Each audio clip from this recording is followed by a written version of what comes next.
What is up, guys? Welcome. Unlike yesterday, where I was full of energy and awake and it was summery and it was amazing, I'm really low energy today. I'm really tired and sleepy and yawny, but hopefully that magical nectar of the gods, coffee, can fix that. Oh yeah, the microphone's probably all busted, isn't it? Hold on, let's fix that as well. Yeah, hold on, guys.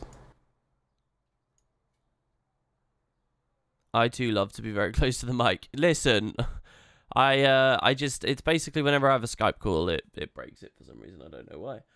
Okay, so we're fixed now. Oh, we're going to continue with the story, lore analysis, all that good stuff. We're going to take it easy. I feel a bit like, I don't know, maybe I've been overly critical of the scene yesterday. So we'll try again today. A little bit more relaxed. A little calmer about things and see whether that helps us out a bit. So, yeah, that's the plan. Not going to be any kind of fantastic, interesting intro or anything here. We're just going to roll straight on in, and I will see you guys very soon.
Oh, hello. I'm back. I got the coffee. It will be a while before it can cool down enough and we can drink it and be warm and nourished and wake up a little bit. But hello everybody, welcome. I hope we're all doing good. I got to advertise the stream a little bit here, so let me just tweet out and tell people in Discord. I probably won't do a YouTube video today, so viewership will probably be a bit lower, but that's fine. I'm low energy anyway, so whatever. Let's see.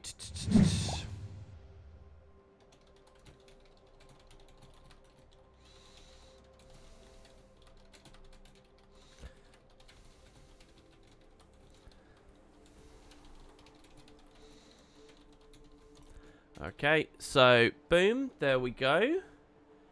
That's the tweet, and now let me put that in Discord for people as well. Isn't this entertaining to you all? I know it is. Let me post that there, and then with that additionally. Okay, boom. All right. Hey chat, let me just run through chat and see who's around. What's going on, guys? Twitch always wants you to share that you've subbed, says Lily, but you subbed on Friday? Well, there you go. I'll share for you. Thank you for subbing, if you did sub there. That's actually awesome. I see you got the little subscriber badge there. That's great. In fact, I think I remember reading it out when you subbed, didn't I?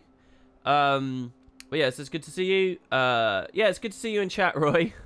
I hosted the UGO. I fucked up the host yesterday, so your host wasn't very good in the end. But I did host the UGO, but I never got to watch really any of it. So was that alright? How did the UGO go? I watched it like maybe 20 seconds of one game, and then I buggered off. So that was about it. Yes, my microphone issue was because of Skype. Rain Pumpkin, it's good to see you. You're hearing my intro music at the moment in game. You're on Vabby and it's night. Oh, the main Path of Fire theme thing. Yeah, it is very good. How am I doing? I'm doing good. I'm a bit knackered for a lot of different reasons, but nothing serious. Just sleeping badly for basic reasons that will go away soon, and just some minor stuff.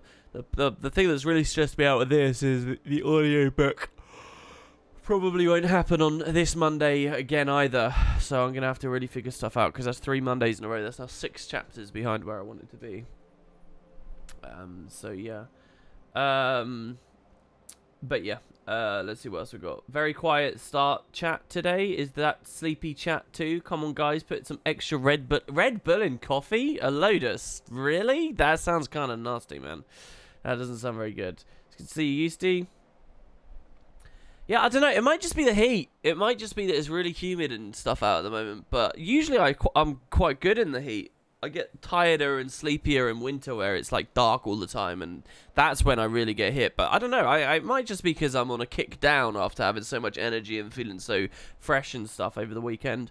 Or it's just this Monday. It's probably a concoction of the whole lot of things. An overcast Monday. You're missing out, man. You have your exam next week, so it's a double dose of coffee all week. Well, don't procrastinate too much. Not that I really have any advice on how to stop doing that. I sucked at that when I was at school. Guybry, dude, thanks for the sub. Hey, WP, I've been taking a break from Guild Wars 2. So I haven't been watching much of your streams either. Hope you're doing well. Yeah, I'm doing well. It's a shame you're taking a break from the game. It's happened, guys. I don't know whether you've all noticed it, but on Reddit, people have started using the term content drought, which is absurd, in my opinion, to call this a content drought. Not after... I mean, I know the kind of player that thinks we're in a content drought right now. They're the kind of player that only exists to be spoon-fed content and has no inclination to learn the game on a deeper level, to play World vs. World, to play PvP, to play the raids and stuff. And so for those kinds of players, they really need their handheld. Otherwise, all other types of updates just fall away for them. They don't get any value out. Like, balance updates to me give me a ton of value in this game, because I get a load of game time, setting up gear, sorting things out, being inspired by builds and trying them out. Obviously less so in PvP because you could just try the build straight away. But you know, like a balance update to me is as good as a content update quite a lot. But there's a huge number of Guild Wars 2 players who are coddled and trained by Corteria, by their formative experiences, to not know anything about the game, and balance doesn't do anything for them. So all of a sudden that means we're in a content drought. That's despite the fact we've had current events, Dive Master stuff, all kinds of little things going in that could be keeping them occupied. You know what? The other thing I think is it's the game catching up to... sorry.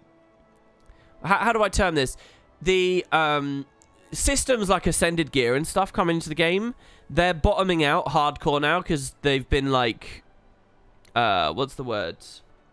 Not diminished, but de-emphasized over the years. And so I think the community's catching up now. So we're kind of, if we haven't already passed the breakpoint, we'll be passing it soon. The community that actively plays the game is probably in a bit of a similar place to the community that existed 2 months after release, where everyone just had all their exotic gear straight away. So yeah, if you don't know much about Guild Wars, if you don't care about knowing much about Guild Wars, which why would you if all you do is PvE, right? You're going to have one build, one set of your fashion walls set up. You've got it all ascended, and there's very little, like, to grab you anymore. So you just, you piddle out so quickly. It probably also, I don't know how much I can blame myself, but it probably doesn't help also that my coverage of Season 4 has been a lot more empty than my coverage of Season 3. So people who are really casually only keeping one eye on Guild Wars probably have no idea how cool the updates are. They've got no idea that dolphins swim out of the water when you ride around on a skimmer. They got no idea what the metas are like. They got no idea, you know. And I think that, you know, part of that, I don't really know about the other content creators on the scene, but that probably contributes too. But we are not in a content drought. But it's begun. And Guybray here in chat just subbed and said you're not even playing the game very much. So there you go. Yeah, good luck on your exam, Aludus. Long time since you called me on a stream, Alan031. Is it that fan-made intro? And if so, where can I get it? Type in Path of Fire intro Waldir or Welk on YouTube. He's the legend that made all that kind of stuff. One of the most talented people that's ever been around Guild Wars 2. Sadly, has been taken away as of a few months now, so yeah. Oh, and so, Roasted Walnuts asked the same question as well. That's the same answer to you. Go to YouTube. Very weird to listen to me type a tweet and then get the alert that I tweeted. Yeah, I usually do it in the intro, but I'm too busy, like, rolling my tongue out the side of my mouth and passing out here, dribbling on myself. Yeah, Roy, I did see that I've got a PM on Discord. Unfortunately, you're in a stack of, let's see, 1, 2, 3, 4, 5, 6, 7, 8, 9, 10, 11, 12, 13, 14, 15, 16. There's 19 people that are waiting on messages on Discord right now. And it's like, it's at the point where it's a job for me to go through them all. So I see your face there. I see that you sent me a message. I'll just get to you when I'll put some time aside to do that. I finally got to patch it last night, at least. Discord will be next. I think your host went through, at least, it pushed the viewership a bit. Yeah, I was late, though. That was the thing. I really messed it up. Thanks for the compliment on the Let's Play, UC. I'm sure you've said a million times already, but what is on that potato's face? What is on this potato's face? Okay, so the idea of this potato is it's like an acne-ridden goth-tato. Well, not goth, but they're just feeling a bit alternative in their youth, so they're deciding to get lots of piercings and tats and things. And I like to imagine that she's wearing dark... I like to imagine it's a woman, and I like to imagine that she's wearing really dark purple lipstick, and she's got a very pale face. And she's got like an eyebrow piercing, she's got a nose piercing, she's got a lip piercing, she's got an ear piercing. Maybe even that's an eyelid piercing up there on one of the eyes. I don't remember. It was a while ago that I made this now. It's really strange because I considered that a long time ago, but I look at the gear I have in the background there, and those speakers, audio engines, I'm still running those. What do you mean? Two good things has to be good together. Pancakes and ketchup is another good combo. Ugh. They're waiting for the PvP season to end and then they will add new story. I don't think that they care about that. I think they just... I think we will see the next update. Episode 3 is probably like 2 or 3 weeks away, probably. And it's very exciting to see what they'll do. You guys will see through today's stream as we get into the Path of Fire story in a second. It's extremely exciting to see what the devs could go with this season, you know. Honestly, if a new substantial balance patch comes out, the game system works so great for me. Yeah, see, I'm not the only one. Lots of people find content in balance. Lots of people do. Hardcore players are reaching that point with legendaries too, not just Ascended Gear. Yeah, absolutely. Undoubtedly. That was even true a long time ago for hardcore players, I would say. But this is why build templates are really important, ArenaNet. Cosmetic loadouts being an aspect of build templates. So you have cosmetic templates that you can assign to different areas of the world. So you can have your Shiver Peak look, you can have your Path of Fire look, you can have this look, and you can quickly swap between them. That's so important. When people can do that, your sales of transmutation shards will go up, and people's enthusiasm for earning new staff skins, even though they already have Nevermore or the Bifrost and stuff, will also go way up. Playtime will dramatically improve the second that stuff comes out. I hope that they've been working on it. I really hope that they've been working on it, and I hope we see it in Living World. I just want to let you know that I'm really looking forward to hearing you read the Guild Wars books. However, I'm probably one of those that will wait for you to finish reading a book so I can listen to the whole thing back to back. I heard you earlier wondering if you should read book 2 and 3. I can only beg you to do so. Well, thank you for the encouragement. Right now, even Ghost of Ascalon is struggling. So, the thing that gets to me with Ghosts as well is there's no art anymore. So I feel like the series is worse. So I feel like I don't want to drop in quality, but I kind of have to. That's why I don't like collaborative stuff. I don't know. Anyway.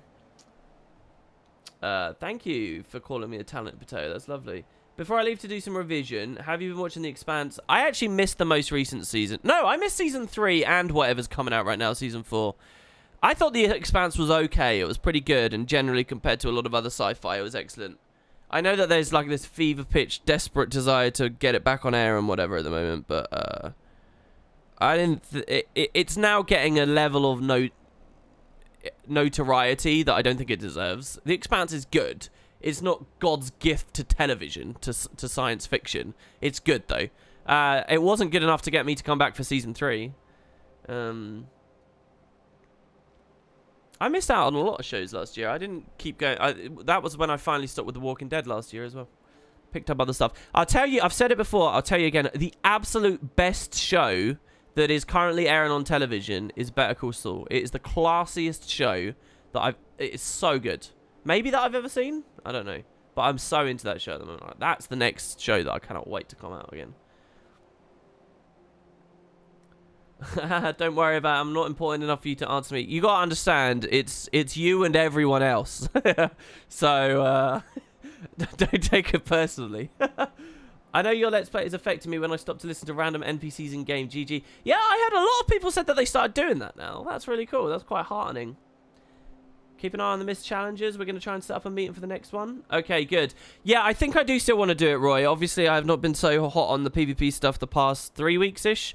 I think I did get burnt a bit by missed challenges, but I don't want to give that up. I'm hoping to do the next one, definitely. Still, at this point. My drawing skills are equal to my fashion wars. Hey, I've done some good art before-ish, maybe sometimes. How do I spell that name for the login launcher? W-E-L-C. Welk. The Orville. Yeah, I've heard. Listen, I'm almost done with Voyager. Almost. I'm in like the late season 6 for Voyager at the moment. So when I've finished Star Trek Voyager, I'm going to go Enterprise, Original Series, Discovery, and then the Orville. Alright, that's the order I'm going to go in. I'm getting there. Oh, and I got some somehow, watch in there as well. Somehow. Alright, okay, guys. Let's get in game. Let's see what we got going on here. So, yesterday we did a big discussion about... We've been doing big discussions and sort of on the fly, off the cuff, impressions, reviews, critiques of Path of Fire. And so we got to this point in the story where we go to the Mists, and I very emphatically said, and I will restate, this is my favourite part of POF. I feel like people aren't buying that maybe because I don't substantiate that well enough. But really, it's all about matters of execution that I enjoy here. Visually, what they do with the lighting, what they do with the sound, what they do with the VA, all of that stuff I think is incredible. I think it cannot be faulted. It is awesome. It is possibly better than I could have asked for returning to the Mists. It is extremely cool. However, the content of the story itself here, we had a big discussion about. Now, I watched a little bit of my VOD, and I wonder whether I was too harsh on the game here. A lot of you guys are on my side in chat, and you think that it doesn't make any sense. But I'm wondering if I'm a little bit too harsh on the game. That's why in the title here, I've got written maybe less... What did I write in the title? I forget. Less critical. So I'm wondering, can we give it a bit more slack? So we're just going to go in, and we're going to watch this cutscene again. And we're going to see what we got. Okay? Okay. Let me just get the volumes right. Is that a bonk mace build? No, I just copy-pasted this from Meta Battle a while ago. I don't even really like the mace main hand in open world. I'd rather run, like, dagger main hand or something.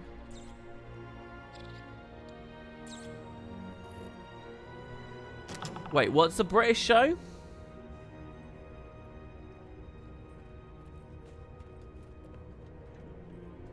I'm not sure what you said was the book. Wish we had met the apostle who wrote the book depicting the Or instead of Cormyr. Would leave the gods a bit more mystic. Yeah, but I mean, we are 5 years into the development of the sequel. I think it is, broad-wise, a good opportunity now to finally meet with one of the gods. The other thing I'll say, I think it was Cossage in chat. I don't know whether he's in chat at the moment. But he pointed out a really cool thing that I'd forgotten about from the end of Nightfall. In the very, very end of Nightfall, Abaddon's... I'm trying to get to it on the Guild Wars 1 wiki right now. Abaddon's Gate. At the very end of Nightfall, you defeat Abaddon, okay? Also a fallen god, just as Balthazar is. And it takes you out to that, like, epilogue area.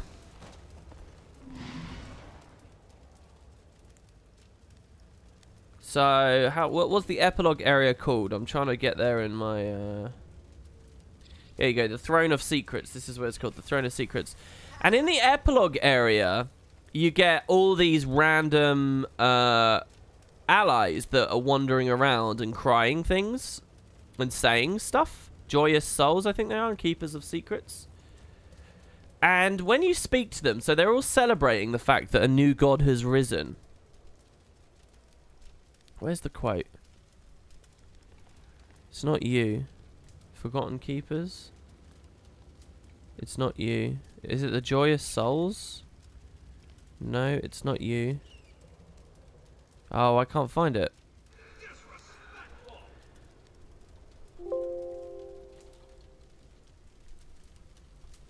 No, I can't find it. Alright, this has been a huge waste of time then. But basically, they say something like, poor Cormyr. Cormyr has become a god and everyone's happy and excited about that. But these guys say, poor Cormyr. She was immortal, so she knows the light. She's experienced the joys of Tyria and whatnot. But now as a god, she's doomed to stare. But she's known the light of the stars, but as a god, she's doomed to stare into the eternal darkness between them, or something like that.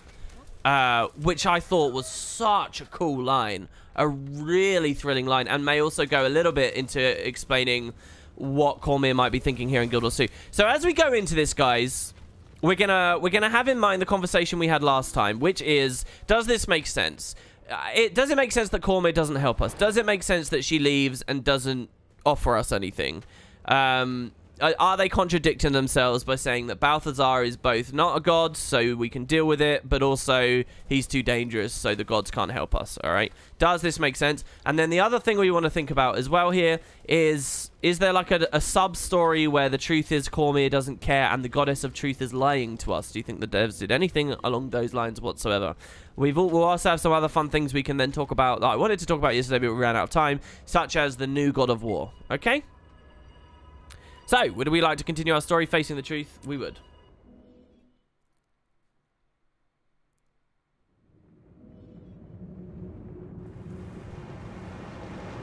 Is there any information about Wing 6? No, I would assume with the next Living World release or sometime after. It's incredible. The scrolls, the books, there's so much. Yeah, it's no Black Citadel. Ridlock. Yeah, I know. Respect. Show it. Alright. So we're going to march on up, and we're going to deal with this. Cormyr could have qualified. Balthazar isn't a true god, but he's still so powerful that the fight between us could devastate the planet anyway. That's true, Mort. They could have done that, and I think that would have helped. It still doesn't get around the niggle of... Cormyr is saying... How do I quickly and efficiently express this? The world is going to be destroyed if she doesn't help. So what if it's destructive? Yes, sacrifice a huge explosive swathe of destruction across Elona. Scar the land. Who cares? It's better that Tyria has a scar than Tyria is gone. That's what I'm saying. So it still doesn't make sense she doesn't come to help us, yeah? Does that make sense? And that doesn't resolve that part. So let's see what we think. Let's see what we think. I don't know whether Eundor's in chat today, but Eundor was doing his damnedest to defend the game. Let's see what we can do on that front. Yeah, this place is amazing. I love this place too.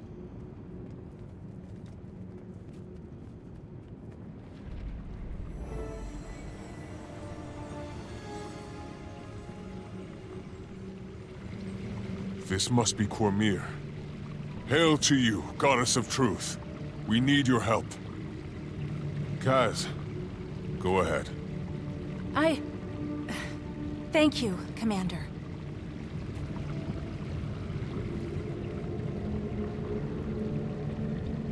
Goddess Cormyr, we have come to you seeking guidance and aid in dark times. Will you hear our plea? Rise, Lady Mead. Please, continue. Balthazar has emerged from the mist to bring ruin to Tyria. He's going to slay Kralkatorrik, and if he succeeds, the imbalance it brings could... You know all of this already, don't you?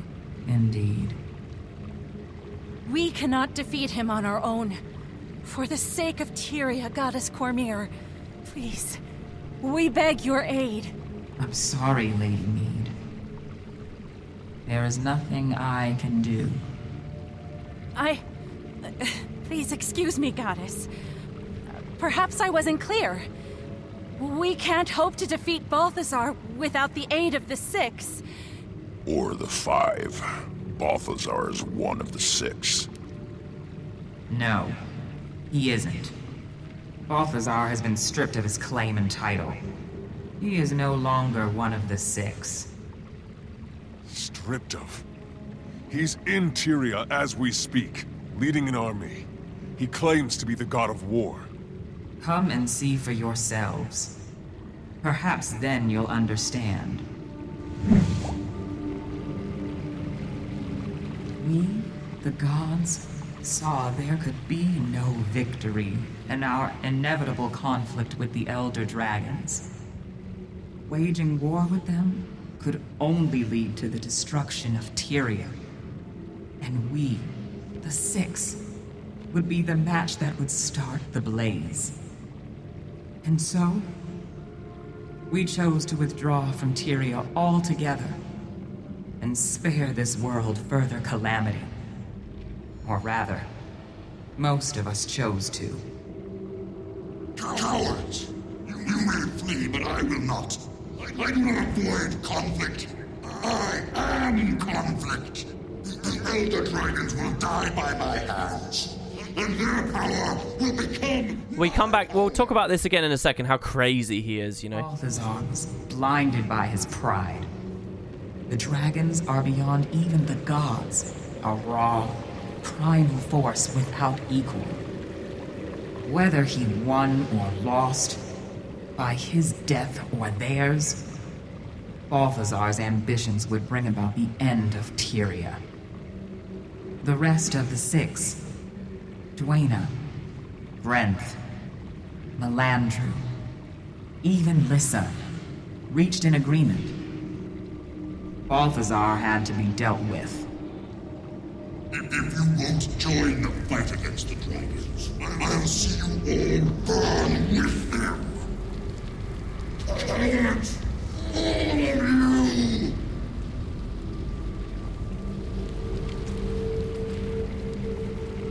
Because that's all just so out of character, you know. But I think it's deliberate. I really do. I think that's Lissa that's occurred there. We stripped him of his power and chained him in the mists. There he would remain, forever, powerless to carry out his plans. Mark these words. When I'm free, I will strike you all down and claim your power for my own. I will not be dismissed. I am Balthazar, mightiest of the six. And I swear to you, you will scream your allegiance before the end. Here he's just straight up evil. That what we hear there, that's evil. That's like not justifiable as the devs do in the AMAs and stuff, where they say, oh, it's just because he loves conflict. That's evil. Sorry about that. Undo this wrong. The means are within your grasp.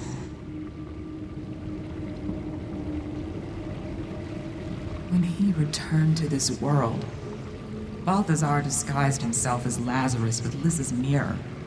The only magic powerful enough to hide the truth from our eyes. By the time the ruse was revealed, the other gods had already departed. And soon, I will join them. You don't have to go. You could stay. Fight with us. You asked for a war between the gods. Do you not know the cost of such a battle? Have you not learned of the last time the gods stood against one of their own? Against Abaddon? 1,300 years ago, Abaddon and his army of fanatics waged a war ranging across the shores and islands of the Crystal Sea. The battle was so ferocious that the ocean boiled away, leaving behind the desert you see today. When the gods finally struck down Abaddon, his fall warped and ravaged these lands, creating the desolation. Abaddon remained a fallen god, imprisoned for 1,000 years, until he rose to threaten Tyria one last time. A mortal hero led a mission to stop him, and against all odds, succeeded. But then...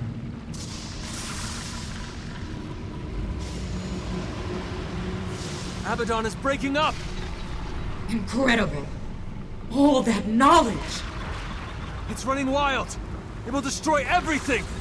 I can contain the power! Cormyr! No!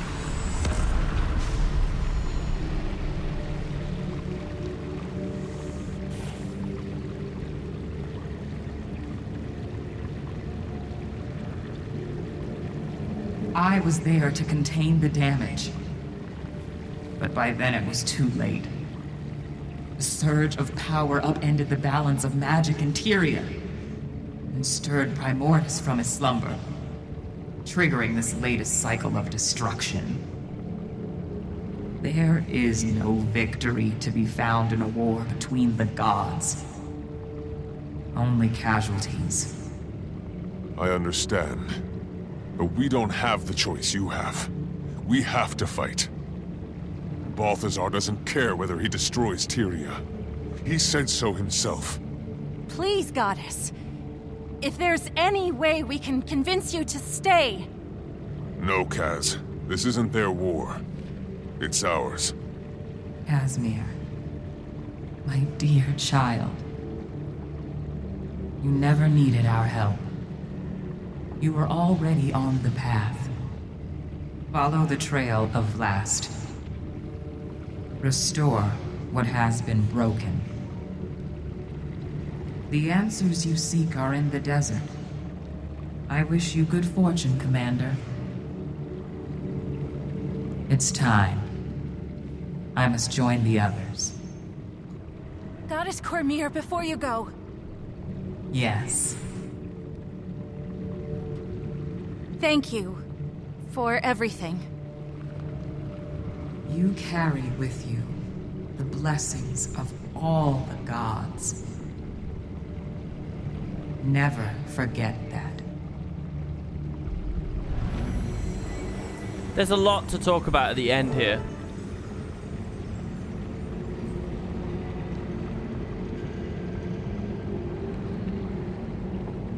So we came all this way just to watch her leave? Kaz, are you all right? Just processing, Commander. What Cormyr said. I was angry, confused, but it's time we stand on our own. Tyria is ours to protect. I know that now. So, what now? Are we to comb the desert for a clue? Because, as you may have noticed, there's a lot of desert. If that's what it takes, yes. You heard Cormyr. We're on our own from here on out. So we search the desert. But we do it smart. We'll split up and search systematically. Can do. I'd like to return to the Temple of Cormyr anyway. The refugees there may have information we can use. And I've got some news to share with them, too. Good. Canuck? I'll head for the desert near Amnoon. I may also check in with my contacts in the Order of Shadows. They might be able to shed some light on things. Ridlock, go with him. I'll take the Riverlands, to the south. Let's work our contacts, speak with the scouts. Anybody who might be able to help us in our search. About that, what are we searching for exactly? The way forward. That's all I've got at the moment. Well, we've done more with less. Let's get to it. Alright, finally, Jesus, so much, so much in this. You could actually do like so many hour-long podcasts on this little area here. This is crazy. I'll note one thing. It's really amazing to see how good the characters are. You can see chat react. Like, people really like the humor and stuff. They really like the balance of, like, Ritlock and Kanak just quipping and stuff. I know that a lot of people bag on Guild Wars 2 for having too much of that now. But it's really obvious why it's there. It's because you guys eat it the fuck up. People really enjoy the, like, the bantery bits to sort of relax and de-stress from, like, all this really, really high emphasis stuff. Anyway, let's not get too distracted. Very quickly, I want to return to Cormyr here. Question for chat. There's a lot to get to, so we'll just do it in any old order. First of all, why does Cormyr leave only now? What do you guys think about that? That's not necessarily like a plot hole or something I'm angry about or whatever, but it is a curiosity to me. Why is it? I mean, because my gut tells me that it's just convenient to get Cormyr to leave now. Because there's kind of two sides to this. One, she refuses to help us, and we did a whole stream on that. But the other side is, why is she leaving now? Why wasn't she gone before we got here? Why isn't she staying for a few months? Because the suggestion there is that she was actually waiting for us, no? Like, she knew we were coming or something? Like, why did she decide today is... I mean, she was ready for us and whatnot. There seem to be these odd hints that she might somehow be prophetic, but they never exactly give that to you. Well, she doesn't have to be prophetic to know that people are coming through the mist to find her, I guess. The handmaidens obviously were aware of us and helped teleport us in and stuff. But, like, why now? Why right now? That's quite curious to me. Does anyone have any thoughts? Like, because, yeah, the idea is she feels bad and she stays to talk to us. But I want to move on from that straight. Hi, Killchain in chat, by the way. I saw you arrived at the stream a second ago. I hope you're doing good, dude. Moving up, I'm curious about... if she did stay specifically for us, that makes it even more integral what she says to us here. Because if she's staying specifically to divulge some information, that's probably worthwhile information.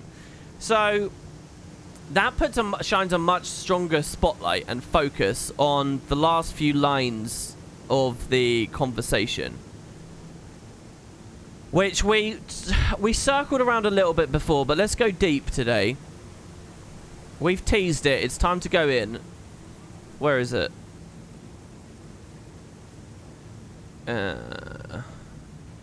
Alright, so she says... Casimir, my dear child, you never needed the gods' help. You were already on the path. Follow the trail to Vlas. Now, what's really interesting, what's really important about this is the meat right here. What's really important is, what is Cormyr talking about? What is the context for this? Is Cormyr talking about fighting Balthazar? Or is Cormyr talking about the fate of Tyria and the Elder Dragons? Or the Elder Dragons and the fate of Tyria by extension? It's extremely important we are clear on that. So, context would tell me that because this entire conversation has been about Balthazar and only vaguely mentioned the Elder Dragons at the start for the justification as to why the gods have left, it's about Balthazar, right? So, these lines, these cryptic lines, restore what's been broken, the answers are in the desert, blah, blah, blah, that's about Balthazar.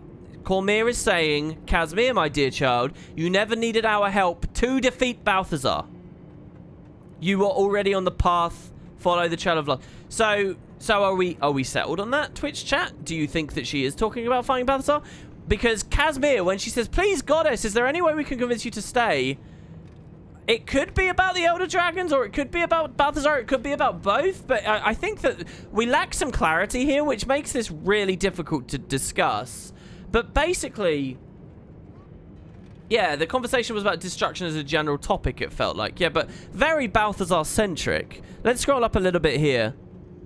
Here we're talking about the war between the gods and what happened with Abaddon.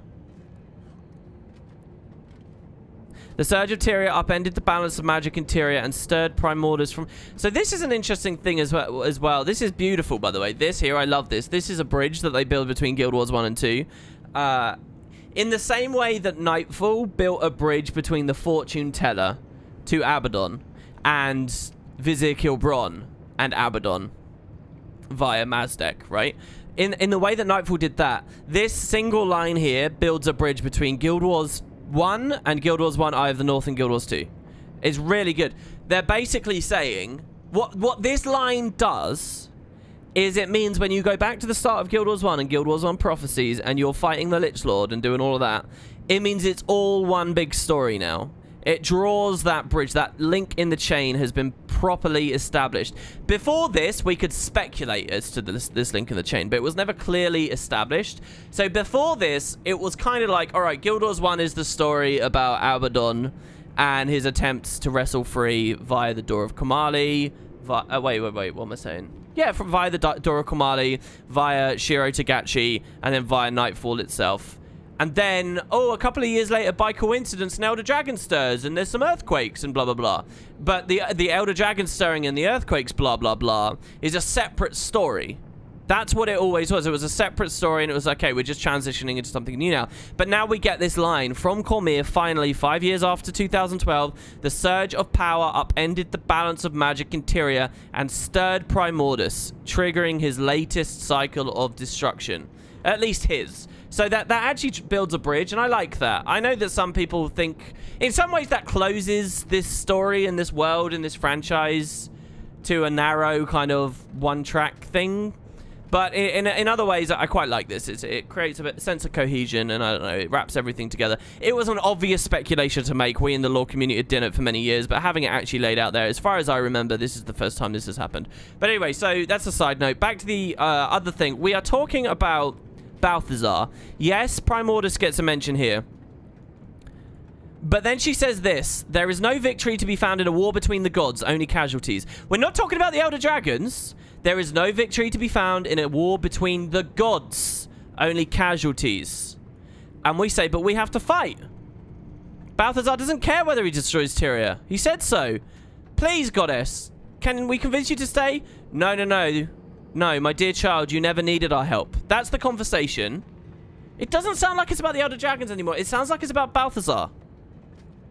Which is scary, by the way, because if we do accept that this is about Balthazar, which is my clearest interpretation as far as I can see, if we say that this is about Balthazar, so here's her advice how to fight Balthazar, and this is where it starts to crumble. You were already on the path. Follow the trail of Last. Restore what has been broken. The answers are in the desert. I wish you good fortune. You carry with you the blessings of all the gods. Never forget that.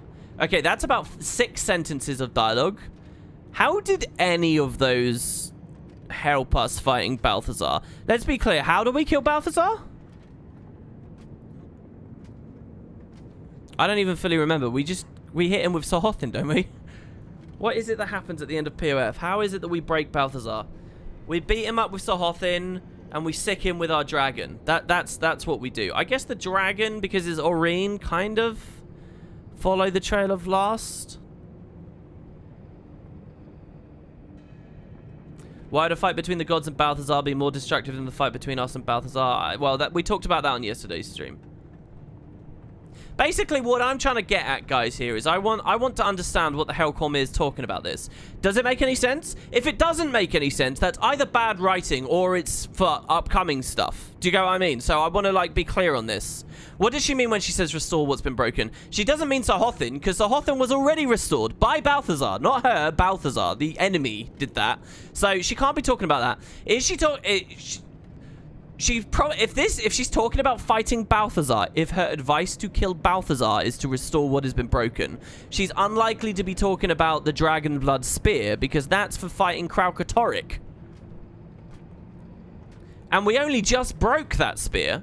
And going back to the other thing, if the whole point of her being here, why did she choose to leave right now? Well, because she had to give us this advice. It's really important she gives us this advice, guys. So she stayed super late just to give us this advice. If we follow that as well, if it's so important to rebuild the spear moments after we broke it, and she deliberately stayed to tell us that, why would she remain cryptic in this way? Wouldn't she be like, restore what has been broken? The spear, you just broke that spear, you need to fix the spear. For the love of God, fix it. So it's just... You now see why there's all these disparate strands of discussion that I'm struggling with. I don't know, is this just a lack of intelligence on my part? The answers you seek are in the desert. What answers did we find in the desert to defeat Balthazar? Well, we allied with the Awakened to distract some of his cronies, correct? That's kind of the answers in the desert-ish, maybe? What else did we do to defeat Balthazar? Did Kralkatorrik contribute to killing Balthazar? Did Kralkatorrik hit him? Did we somehow bait Kralkatorrik over? No, Balthazar did that all on his own. She's talking about the Shards of Last. But what do the Shards of Last lead us to? They lead us to the Exalted City and Glint's plan, which it seems that the gods never had any faith in because they chose to leave. Glint hatched this plan to replace the Elder Dragons. The gods decided to leave. So why would Cormier now be telling us to go to do... And again, it feels like... You think... Yeah, people think Kesho. Restore what is broken. Restore Kesho? Glint's plan is broken, so we need to restore that. Maybe what they're getting at is all the gods left and decided that Glint's plan, Glint's legacy wasn't good enough. But Cormier still thinks maybe it's worth something, possibly. So here she just tells us, give it a shot. Follow Vlast, go to Kesho, restore that, you might have a chance. Maybe. Maybe Cormier's telling us to get an allied Elder Dragon to fight Balthazar.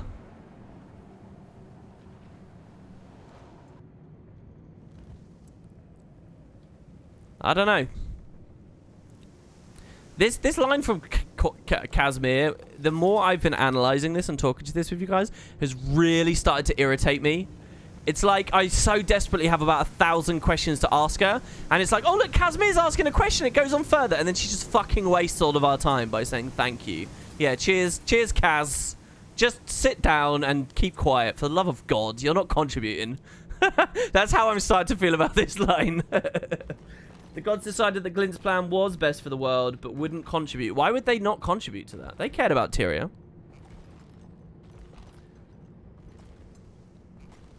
You know, there's another thing. If we go back to Guild Wars 1 and the Gate of Madness, what I kind of in my head called the Second Exodus, it was kind of at the Gate of Madness, right before the fight with Abaddon, that the gods were like, yeah, we're peacing out. So I guess in the it was in the year 0 that they decided, sorry, it was in the year 0 that Primordus, they realized stuff was going on, and it was in the Second Exodus at the Gate of Madness that Primordus got stirred and awoke, so they really had to leave the Second Exodus kind of thing. Jill says, as soon as she said thank you, I thought, fuck you, stand up for yourself and ask me a question. Yeah, no, what is she even thanking her for? This is, again, I feel like this is vaguely manipulative. It's kind of like, oh, let's have Casimir thank Cormier so that the players think that, you know, there's something to be thanked for. I guess there kind of is stuff. She's shown some support. She's motivated us, I guess. Well, if you look at it in a more simple view, just restore the balance. I think she should have said restore the balance. But maybe they don't want her to say restore the balance, because if she if they blatantly show that Cormyr believes that the balance can be restored, that makes the player base ask, why isn't she helping us restore the balance then? If at least one of the gods still thinks it's possible.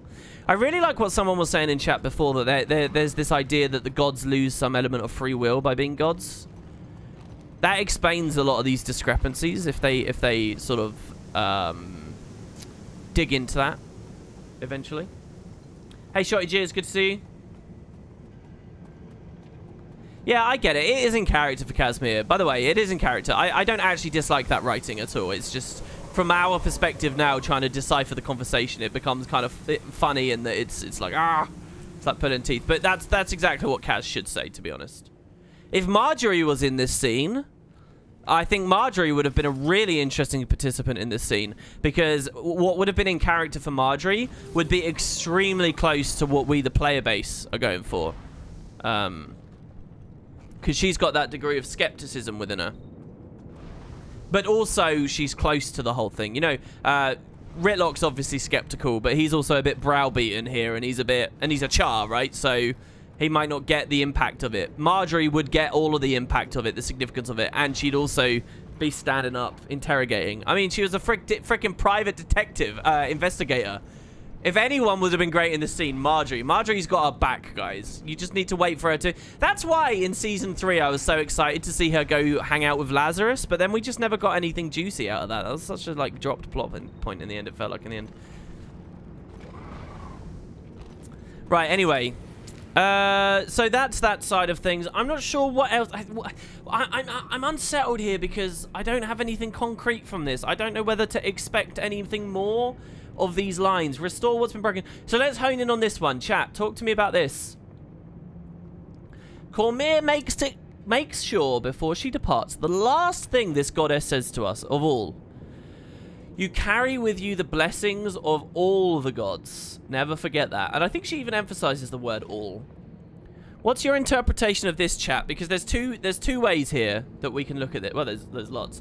But one of the big ones is you carry with you the blessings of all the gods. Is that driving at something? Is there a suggestion there that Balthazar still has her blessed? Do you know what I mean? Is that like a sly way of pointing to, hey, so you have the power to beat... Like, there's another side of this here too, which is this mirrors what was said kind of in Nightfall, which is that the gods are like parents that have stepped away from humanity now, and humanity has the power to do things on their own. They don't need the gods. The devs have been really, really hammering this hard since the start of Guild Wars 2, really. The idea that there is a degree of autonomy. You get what I mean? The humanity can exist apart from the gods and fend for themselves, and the gods just watch over them now. You know, we were children before, but we're realizing now we can affect this universe. We can affect Tyria. Maybe that the Asura, for example, aren't complete morons to dabble with the eternal alchemy, because the gods, and the gods know that. The gods know that these mortals can do a lot, can accomplish a lot. And it's kind of, this line here, you have the blessings of all the gods, never forget that. It's kind of like they're reinforcing that, which we've heard several times before. But what tangible do we get from that, I wonder? Never forget that. Or is it just a really blunt, boring thing where it's like, yeah, I'm leaving, but I'm still a part of you? It's like one of the, you know, like really sappy, poorly written TV and stuff does when a character dies and they do a sad episode and they'll put like the montage in the background. You know, it'll be like one of those sad moments in Scrubs or something, and it'll be like, I was really upset, but then I realized for as long as I remembered X, Y, or Z dead deceased person, as long as I held them in my heart, they would always be with me. You know, that cliche all the time. This is basically that again. It's like some comforting bollocks that makes you feel better about having a sincere loss. We've lost our gods, but no, as long as you remember them, it's like they're still real. You know, do we just, is that it? Is there no deeper meaning there? Is it just, which again, I'm not criticizing the writing there. I think, you know, that's, I can imagine Cormyr saying that. You know, and it's meaningless.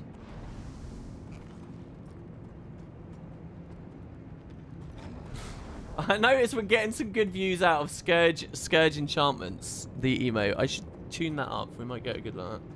I think it's a bit of a fail-safe. I mean, as a human, you can summon Balthazar's hounds.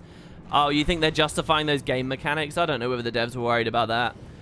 Perhaps in some ways the devs do worry about that, but in this instance, this inferno of lore and speculation and stuff to dig into, was that really a heavy consideration for them? I doubt it. They were probably more cautious about other things. So again, I'm still looking at chat. Does anyone think that there's more to this? Anyone? You carry with you the blessing of all the gods. Are they hinting that in the future humans will be, I don't know. I've got nothing. Because what unsettles me is if all of these lines essentially become nothing, it's like, I don't know, it doesn't feel very good. Restore what's been broken. The answers you seek are in the desert. The answers... What answers did we find in the desert to defeat Balthazar?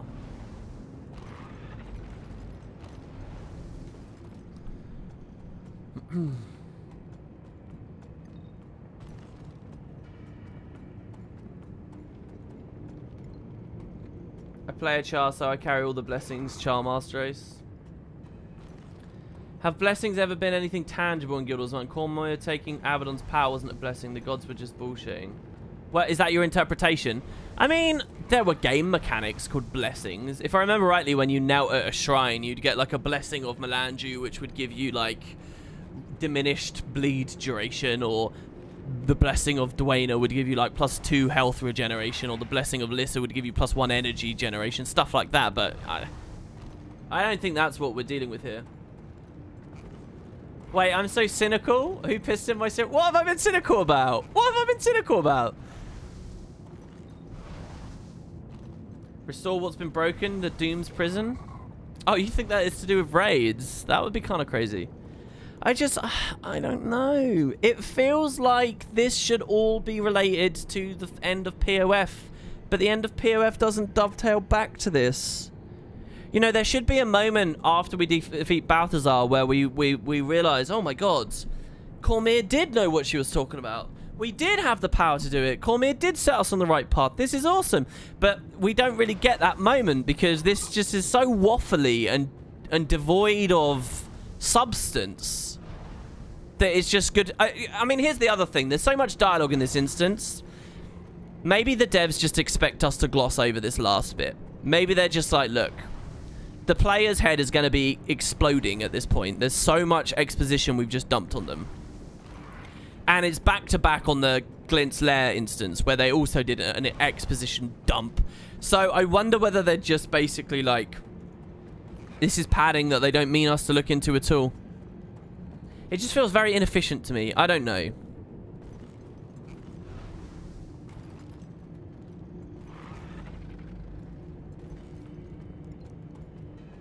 This is quality gameplay. Running around LA substituted for running around Cormier's library. Look, it's Path of Fire. People will be coming to this stream and be like, whoa, where's this amazing place? And they'll be like, yeah, I want to play this expansion now. This looks amazing. This is a 2017 quality game. Sweet. And then they'll click the link in the description. And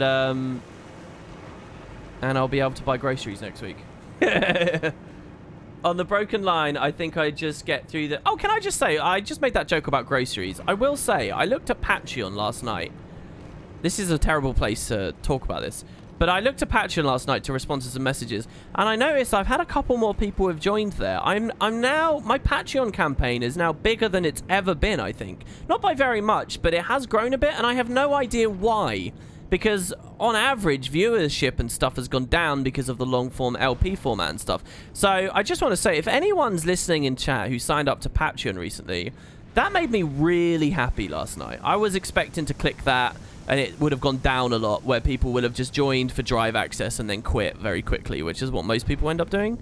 But no, it actually gone up a bit, and that was like really, really cool. So I just want to say, if any of you who have recently signed up or in chat, thank you very much. I mean, I've sent everyone a personal message over there, but yeah, that was a really cool moment. Anyway, back to chat. Not with those invisible walls. I want to play this game where you run around in a circle. Well, no, that's just wasting time, and we're blatantly wasting time here because we're talking about the game. All right, chat has got no contributions here as far as I can see. Padding and more Guild Wars 1 bridging for people that don't know. Well, yeah, some of this instances, but this stuff at the end isn't Guild Wars 1 bridging. You carry with you the blessing of all the gods. Never forget that. I guess we should ignore it. The answers you seek are in the desert, I guess. Kesho, perhaps, maybe? I mean, the other interpretation of this is that Cormyr is so confident we can kill Balthazar. Even though... Oh, it's just they're not doing that. I know that they're not doing that. I know that they're not doing that. They don't want the players coming out of this instance thinking that Balthazar's no big deal. They want you coming out of this instance terrified of fighting Balthazar because they've just freaked you out by drawing comparisons to the Abaddon thing and the creation of the Desolation. They want you terrified of Balthazar, and they want you feeling lost because the gods haven't helped you. They've assured you, but you're feeling lost. That's what they want you to feel like. They want you to feel like when you were 16 years old and you moved out for the first time. Or 18, or however old when it first happened, right? That's what they want you to feel like. They don't want to diminish the Balthazar threat. This is not Cormyr. There's not some great deep pancake of logic going on here where it's like, sneakily, Cormyr knows we got it so well that her actual advice isn't even for fighting Balthazar. Her advice is all about the Elder Dragons. We just don't realize it. Because she's got some slim hope that Glint was onto something. It's not that. We're so deep into speculation there.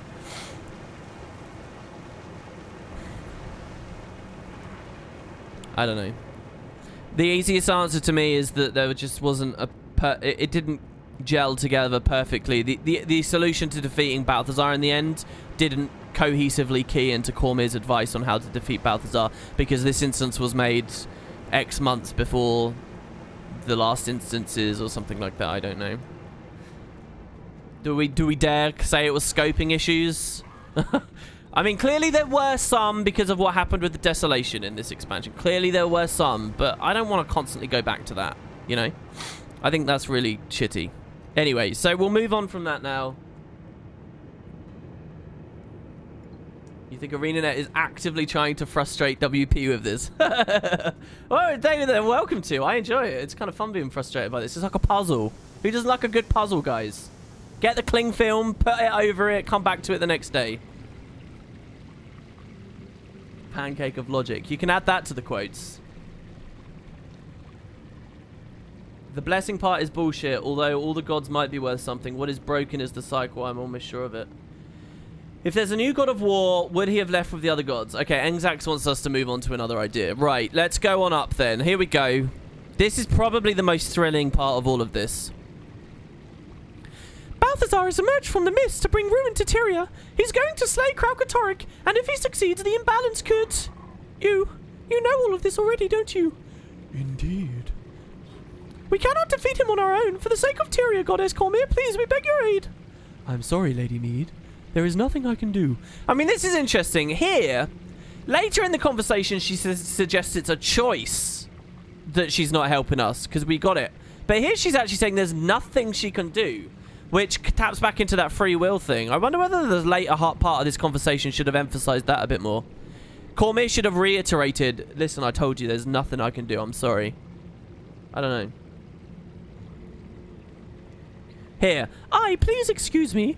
Goddess, perhaps I wasn't clear. We can't hope to defeat Balthazar without the aid of the 6.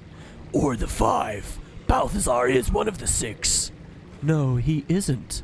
Balthazar has been stripped of his claim and title. He is no longer one of the 6. Alright, so remember, here Cormyr says Balthazar is no longer one of the 6.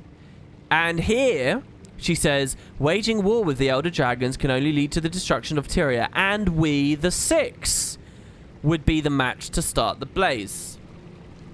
So, 1 second Cormyr says that the 6 is no more because Balthazar isn't one of them. And literally 2 seconds later, she says, yeah, we're still the 6. That, I do not believe, is bad writing. And they were like, oh shit. You know, this isn't a typo. It's not, Cormyr wasn't meant to say we the 5 here. Because she could have said, waging war with them could only lead to the destruction of Tyria, and we the 5 remaining would be the match that would start the blaze. They could say that, and it would be perfectly clear why she says that, because Balthazar's no longer with the 6. But instead, she calls herself the 6 again. Which means that she skipped a little bit of the story here. Balthazar has been stripped of his claim and title. He is no longer one of the six. We got a new lad now. His name is blah, blah, blah. We found him, blah, blah, blah. He's a god of war because of blah, blah, blah. He's pretty chill, blah, blah, blah. Maybe you'll meet him one day, blah, blah, blah. All of that gets skipped. So, this is the idea. Is there a new god of war? And if so, who do we think it is? And how else has Path of Fire hinted at a new god of war? Well, first of all, I would say there almost has to be another god of war.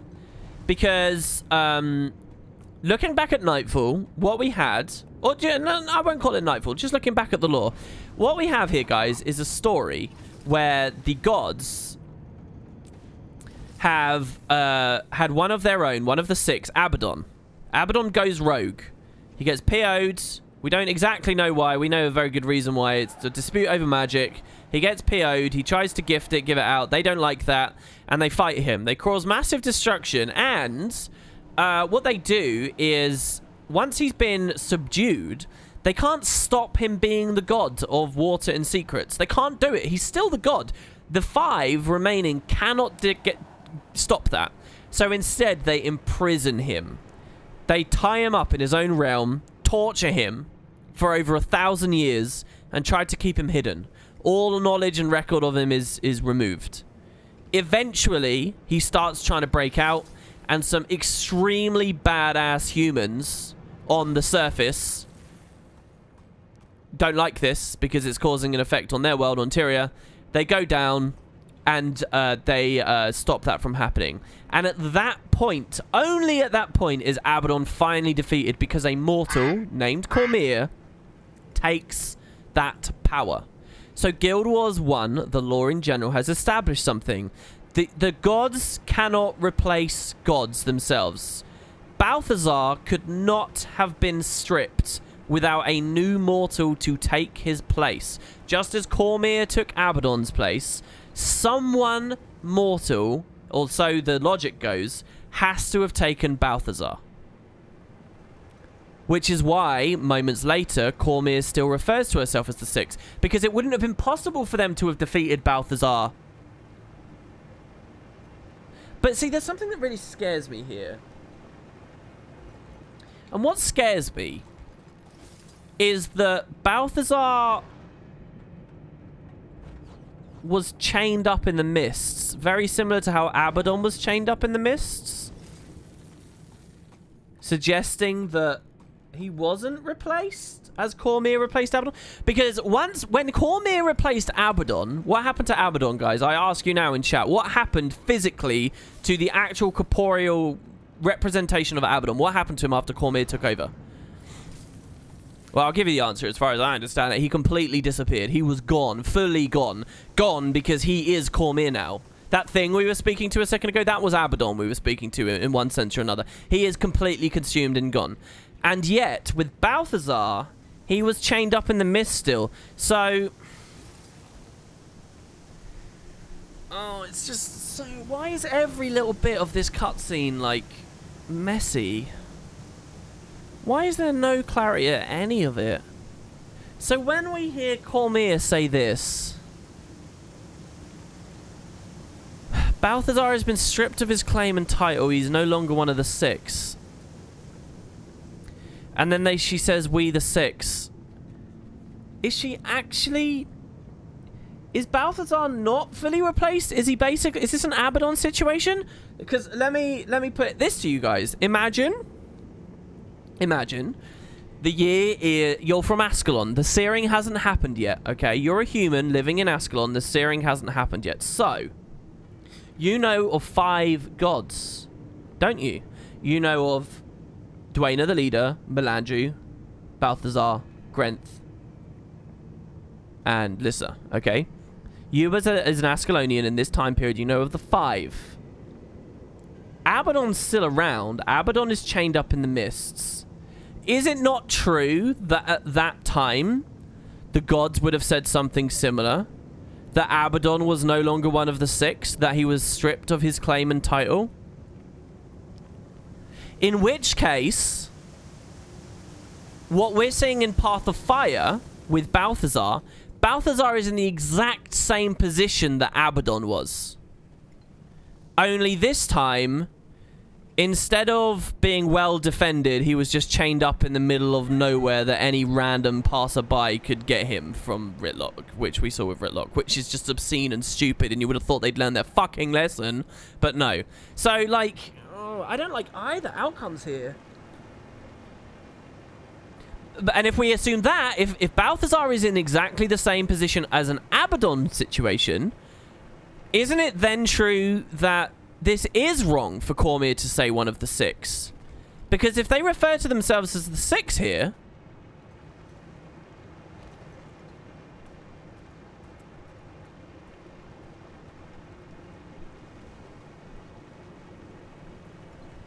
that wouldn't make sense, because there aren't six, because they don't have a replacement.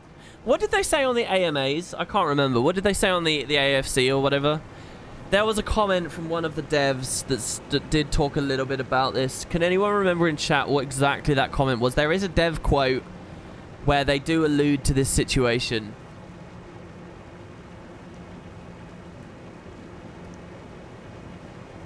Or Balthazar's in the same situation as Doom? Okay, so yeah, we've got Doom and Menzies that we can speculate about.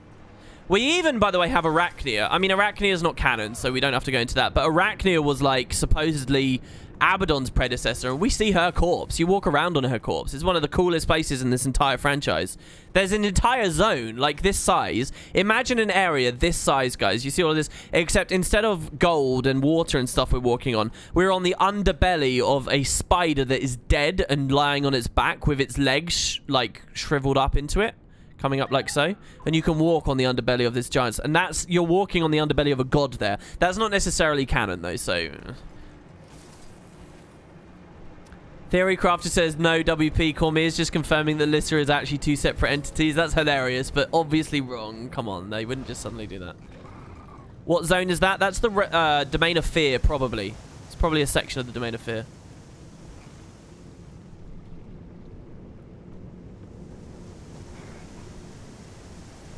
Players want the story to be deep and meaningful, but since true beginning, devs provide Power Ranger levels of storytelling.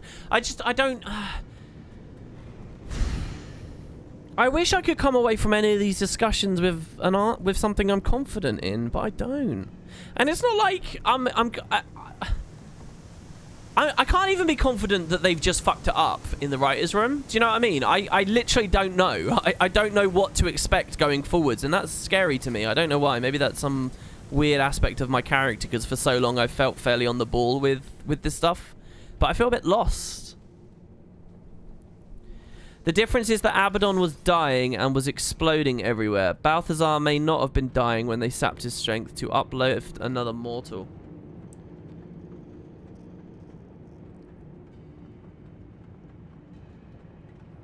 I don't know if it's helping, but at the very end of the Griffin achievements, we're getting into the realm of Cormyr again, and it is being invaded by Abaddons. Yeah, I can't quite remember the story there, but there's like Abaddon minions. Well, that's the idea that the influence of this realm before Cormyr took over it is sort of coming back a little bit. Embrace simplicity, yeah. I feel like the Issa are trying to guess at the Eternal Alchemy here. There's that amazing moment where Gix is like, you're trying to apply logic when there is no need for logic. That's your mistake. You could have brought the whole mountain down. So, let me ask. Here we go, chat. Get ready. Alt-tab back. I got a question for you. You're going to type a 1 or a 2 based on your answer here. Okay, so ready? By your estimation, individual watching this Wooden Potato stream, when Cormyr says... So, let's just recap here. She says, we cannot... Cormyr says, Balthazar... where the hell is it? So, Cormyr says this. Balthazar has been stripped of his claim. He is no longer one of the 6. And then seconds later, she says... We, the 6, would be the match that would start the blaze... leading to the destruction of Tyria. So she says Balthazar is no longer one of the 6, and then she refers to herself as one of the 6 still. Here's my question to you. Did the devs fuck this up? Are there 6 or are there 5? 1, if you think they just made a mistake. 2, if you think we actually should be looking deeply into this. 1, if you think this was just a little mistake, a slip of the tongue. 2, if you think this is a real thing that we should be looking at.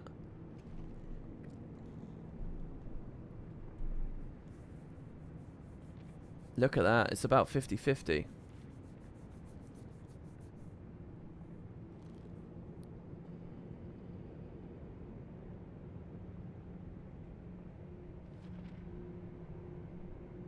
So to everyone who typed 2, oh, you think that she was doing it in a oh yeah, that's a good interpretation. Okay, so some people are saying when Cormyr says this, we the gods saw there could be no victory in our inevitable conflict with the Elder Dragons. Waging war with them could only lead to the destruction of Tyria, and we the Six would be the match to start the blaze.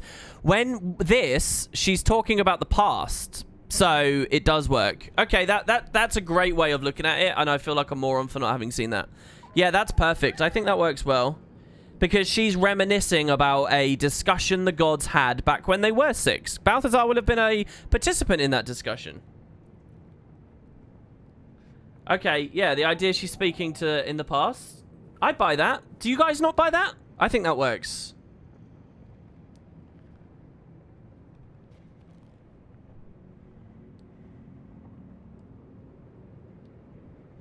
I think that works really well. I've just been convinced straight away there.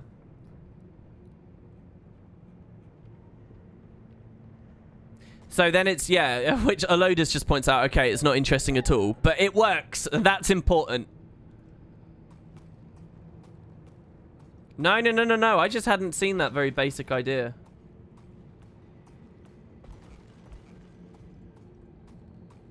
Okay, alright, good.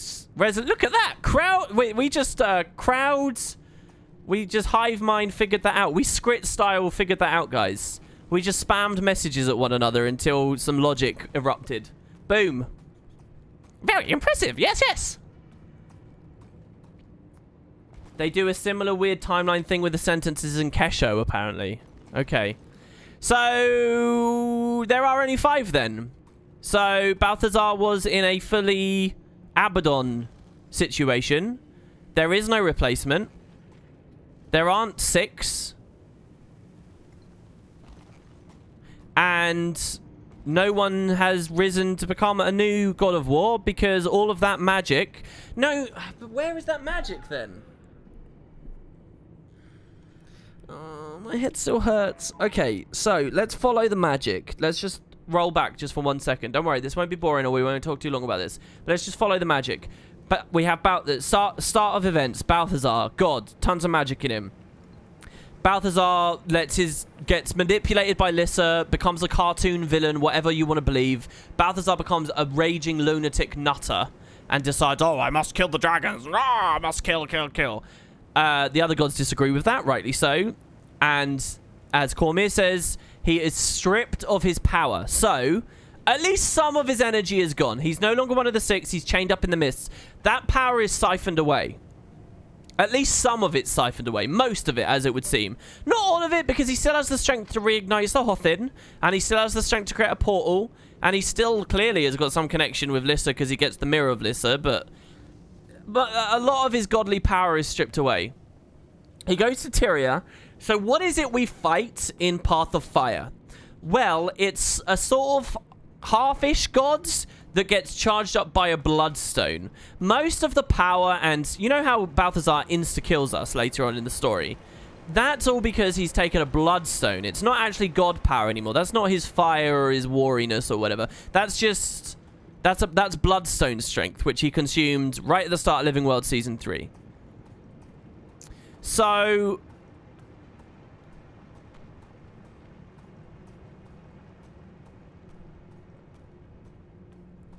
So that works, right? I guess. It still raises the question of how... Path of Fire is basically, what if Abaddon got access to a bloodstone and then we had to fight him? That's basically what Path of Fire is, right? If Rytlock had killed Balthazar right then and there in the mists, he could have been like Cormyr, and he would have become one of the... It would have been a redo of Nightfall. Except instead of a group and the Sun Spears, it's Rytlock soloing a god. That's the situation. If instead of getting the sword reignited, Rytlock just killed Balthazar right there, the old man chained up, that's it. Boom. Story is done. It's a repeat of Nightfall, and we have a Char God. Mort says, I think Balth is way weaker than Abaddon. I mean, they suggest that Abaddon's had years to gain strength in the realm, so I'm guessing Abaddon got a lot of magic back too. Perhaps Elder Dragon style? Benji says, I think there's some unclear timeline stuff. There would have been a war of 6, no guaranteeing who's on which side. Instead, they say, let's chain him up, but remove his power first. No idea where it went through. If they leave, they thought they were the only ones they could release him. They messed up and didn't know about Rytlock. However, most of the gods had left. I mean, it's all... Lyssa has to be responsible for so much of this stuff because... Like, even just the idea of Balthazar manipulating Rytlock into releasing him. Like, Balthazar's MO is not manipulation and subterfuge and, like, sneaky trickery with words and stuff. That's not his MO. That's Lyssa's MO. So, like, I really feel like there's a lot going on here. How he got the mirror. Why he's so stupid and just angry and pathetic and boring villain-wise. All of that has to come to Lyssa now, I think. Lyssa has to be able to explain all of these aspects of the story. Otherwise, I don't really like the plot. It's got to be like she's got some crazy stuff going on, you know? I mean, yeah, Lyssa is chaos, right? And they say that chaos is sort of what happens when the balance of magic goes all over the place and everything gets out of control. So, I mean, I really think there's so much beautiful stuff they can do with her. I had something I was going to say a second ago, but I've completely lost the thread of what it was. What else have we got in chat? Have I missed anything else people think should be really important? Yeah, oh, and the other thing as well, it's so dim for the gods to just leave Balthazar alone, chained up as we saw in that cutscene. You know, like when we look at Nightfall and Abaddon, look at everything they did there to erase Abaddon from it. When Abaddon was cast down, they like erased all scriptures and knowledge of him and pretended like the dude didn't exist, hid him from all mortals. They went to extreme lengths to imprison him behind multiple magical gates and locks with tons of Forgotten watching over him. Created a whole prison realm to hold him there.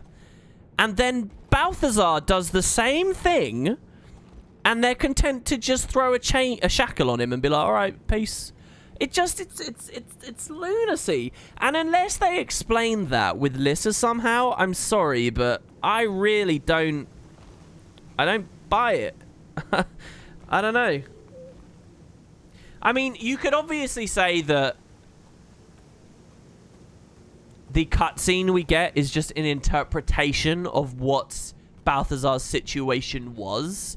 And we're just getting the retelling from Rytlock, and he hasn't given us the full details, and the truth is he was seriously thingy, but we don't know. But then it leads to other questions like, well, why wouldn't they say that? And really, what we're doing at that point is we're making excuses for them not to have told the full story straight away. So I don't know whether I'm very convinced by that.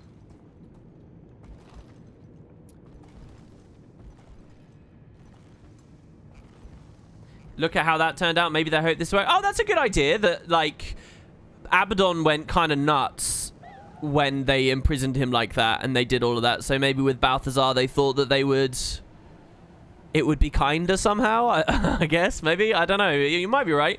You could also have some... They could also explain that it's because the other gods just care very little about all of this now because of their home improvement project elsewhere. Abaddon wasn't forgotten, and neither has it been 14,000 years. It's only been 1,320 years. And, or 25 years. Or 30 years, actually, to tell you the truth. As of the timeline is right now. And they did erase things. They sunk his temples. They did loads. When you go to the Realm of Torment, there's this awesome place that you get a tiny bit of .dat lore from, which, yes, may not be canon, but this is some of the coolest stuff. Listen to this. This is the Atrocity Library, right? Contains the names of every victim murdered in Abaddon's name, including how they were slain, and that was all sunk and hidden so that people wouldn't know anymore. There's the Apocryphal Fields, containing the name of all followers of Abaddon since his confinement and their writings. All buried. Hidden away. What was another one? The Screaming Spans, maybe? Carved from the skulls of titanic beasts that Abaddon slew at the dawn of time, these creatures have been turned to stone and mired in lava, sentenced to eternal torture. The sound of the blast furnace in this region is their screams. You know, another thing as well that I find really, really, really interesting. It's a bit of weird Guild Wars 2 lore. It's the hero challenge at God's Lost Swamp. Are you guys familiar with that? So,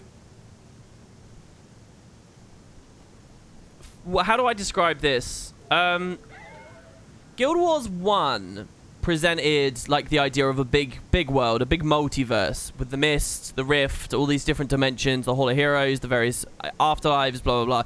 And Tyria was an essential piece in it. That's what Guild Wars 1 kind of suggested of the world. When Guild Wars 2 came out, they kind of almost did a 180 on that. They de-emphasized the Mist. They de-emphasized the idea of the gods. They de-emphasized all that and tried to like make Tyria central to everything. And it's only more recently now in the more recent years where the devs have done much better at drawing Guild Wars 1 into Guild Wars 2. Because remember, for years, Guild Wars 2 paid very little credence to the original game. It was a huge breath of fresh air when Season 3 started doing it properly, and the devs were fantastic for that. But for a long time, it felt like the devs were trying to push away and move away from that and not respect that. So I take you back to the launch of Guild Wars 2, where we were in the middle of that period of time. There is God's Lost Swamp, right? And at God's Lost Swamp, there's the Hero Challenge. And the devs wrote this about Tyria, a random place almost, in Crater. And yes, it was the entrance to various Mist realms. Listen to this. This is God's Lost Swamp, near where the Shadow Behemoth spawns. A mystical structure predating the oldest memories of Tyria, the Temple of the Ages' ruins course with an ancient and unyielding power. It is said that time itself originated from this sacred place. And then with Heart of Thorns, Astralaria has you go back there, but it doesn't give you any further lore. So when Guild Wars 2 came out and they were de-emphasizing the idea of multiple realms and the Mists and all of that stuff, they even went as far as to suggest that some people on Tyria, at least, believe time started at the Temple of the Aegis. I mean, how crazy is that? That's, like, bizarre. And so then you look back at this other stuff. You look at the idea of this library and the gods going elsewhere and where did the gods originally come from and all of that shit. And it's like, some stuff just feels really weird the way it meshes together now. I'm not saying that that's a big plot hole or whatever with the Temple of the Ages, because it's clearly just the culture of the area could believe that that's where time started. And obviously it explains why it's called the Temple of the Ages, right, to an extent. But, you know, like, it's funny to see how the focus shifts as time goes by. Yeah, as Quantum Archer says in chat, it is said. I'm being very clear that I'm not calling that, like, I'm not ignoring that. Abaddon still lives because of the statue in Hidden Arcana. The Easter egg. I don't think that's necessarily true.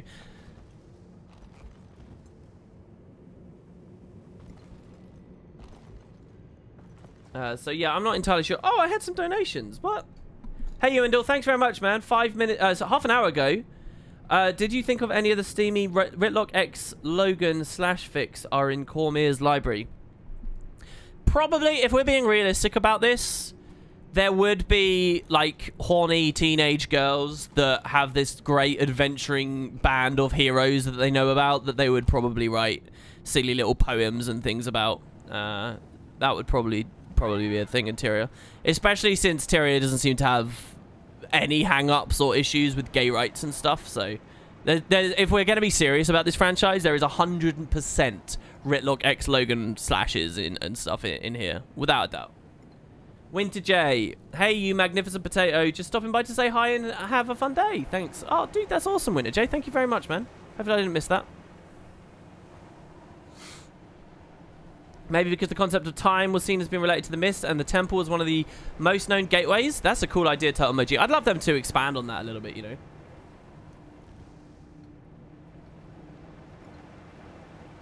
Yeah, the idea is the library has everything ever written, ever penned. That's the idea. Speaking of which, now let's do the other thing. Let's go to all of the books and do our discussions on it. So, We'll start in the secret room, I guess, and we'll go from there.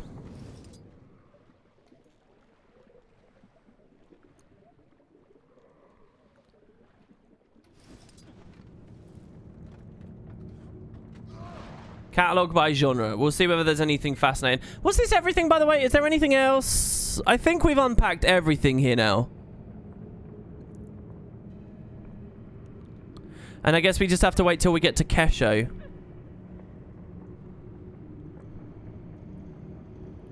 I mean, listen to this on Balthazar. Mark my words, when I'm free, I will strike you all down. I will claim your power for my own. I will not be dismissed. I am Balthazar, mightiest of the six, and I swear to you, you will scream your allegiance before the end.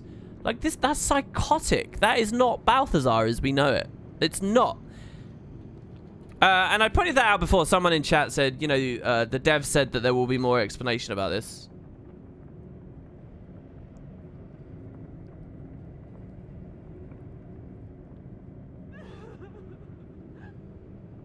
I'm on the Guild Wars 1 wiki right now, trying to find references to Balthazar.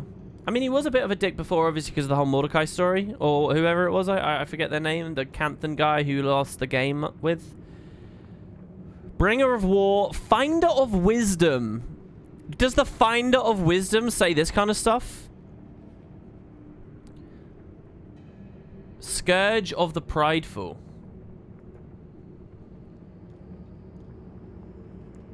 The argument is that gods fighting leads to bad stuff, but if Balthazar is stripped, then it's technically not a battle between the gods, or was Abaddon also stripped previously? No, the stripping of Abaddon happened over Tyria and created the desolation. But then him trying to break free, causing Nightfall, did a hell of a lot of damage too, frankly. You look at what happened with the Nightfall and Garden and stuff, and it's like, it was pretty bad. It makes him sound really superficially cheesy cartoon bad guy. Maybe a little bit more dramatic, but they said it goes much deeper, and I don't know how. He sounds nothing like having deeper motives here. Yeah, the idea is he's been manipulated by Lyssa. If that comes out, I'm really happy with this, and I think it's awesome. If it doesn't, and this is just... They're just like, well, that's Balthazar. That's how we interpret this. Got to have been all the time. Look at the law. I'll be pretty sad, I would admit. If you've been chained to the mists... Oh, so you think that Balthazar's gone nuts just as Abaddon went nuts? That's an interesting idea as well.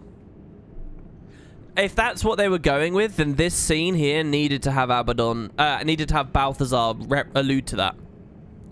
This sounds like... This is Cormier retelling the moment he's marked down, isn't it? Not like hundreds of years after he's been marked down. This is the moment they do it. So this can't have been too long after he came to us all noble and proud and stuff at the Gate of Madness. It can't have been too long after, and all of a sudden he's acting this way. Some nasty stuff has to be happening in the mist. Balthazar wants to fight something, the rest of the gods refuse to act. It's weird because he could be mad due to them not being able to fight back. Might be that his eternal war ended. Yeah, oh, and then there's all the Menzies stuff, right, Mengus? I really like that idea. I mean, going into Path of Fire, we had a really clear idea that the devs just did nothing with. The idea was that... Because we were already wondering this. We already knew Balthazar was the bad guy at Flashpoint. So, you know, those speculations came out back then. About their father being decapitated, about Menzies potentially being decapitated because of the weapon that got added to the game. All of that stuff. We did these discussions that he'd won his battle, but now he had nothing left, or... he'd lost his battle. There was all these things. And yet the Shadow Army in Menzies is barely touched this entire expansion. Yeah. Remember in Flashpoint, he says, I have learned there is no honor in war. Path of Fire did nothing with that. Remember, guys, when we first meet Balthazar, and it's all revealed and whatever, we say, why are you doing this? Oh my god, why are you causing all this chaos and fighting the Elder Dragons? And he says, I have learned there is no honor in war. What was that dialogue exactly? Let me find that again. Flashpoint. Because that was really important. None of that did anything in POF. And I mean, what scares me about that is I see a lot of room for that to have, like, happened because that was Living World teams working on it, and they may not have been communicating well enough with the expansion teams, so stuff slips through the cracks kind of thing. Let me see. So Flashpoint, Season 3, Heart of the Volcano, Dialogue. Wiki is so amazing, by the way. Let's see.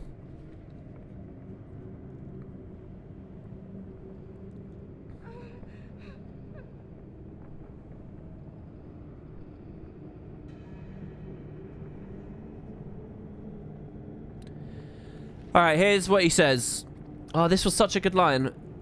The scanner says, "No life detected, only magic energy present." And Timey says, "No, is the coast clear? Can I come down?" And we say, "There's a god and an elder dragon down here, but you're welcome to join us." And Timey comes down. "Whoa, harder down here. Is that? That's Primordus, right there. I've never been this close to an elder dragon." And we say, "Should we be worried about it? I don't know. Moving, killing us all?" And Timey says, "I theorized the machine could be put in a state of paralysis. Looks like I was right."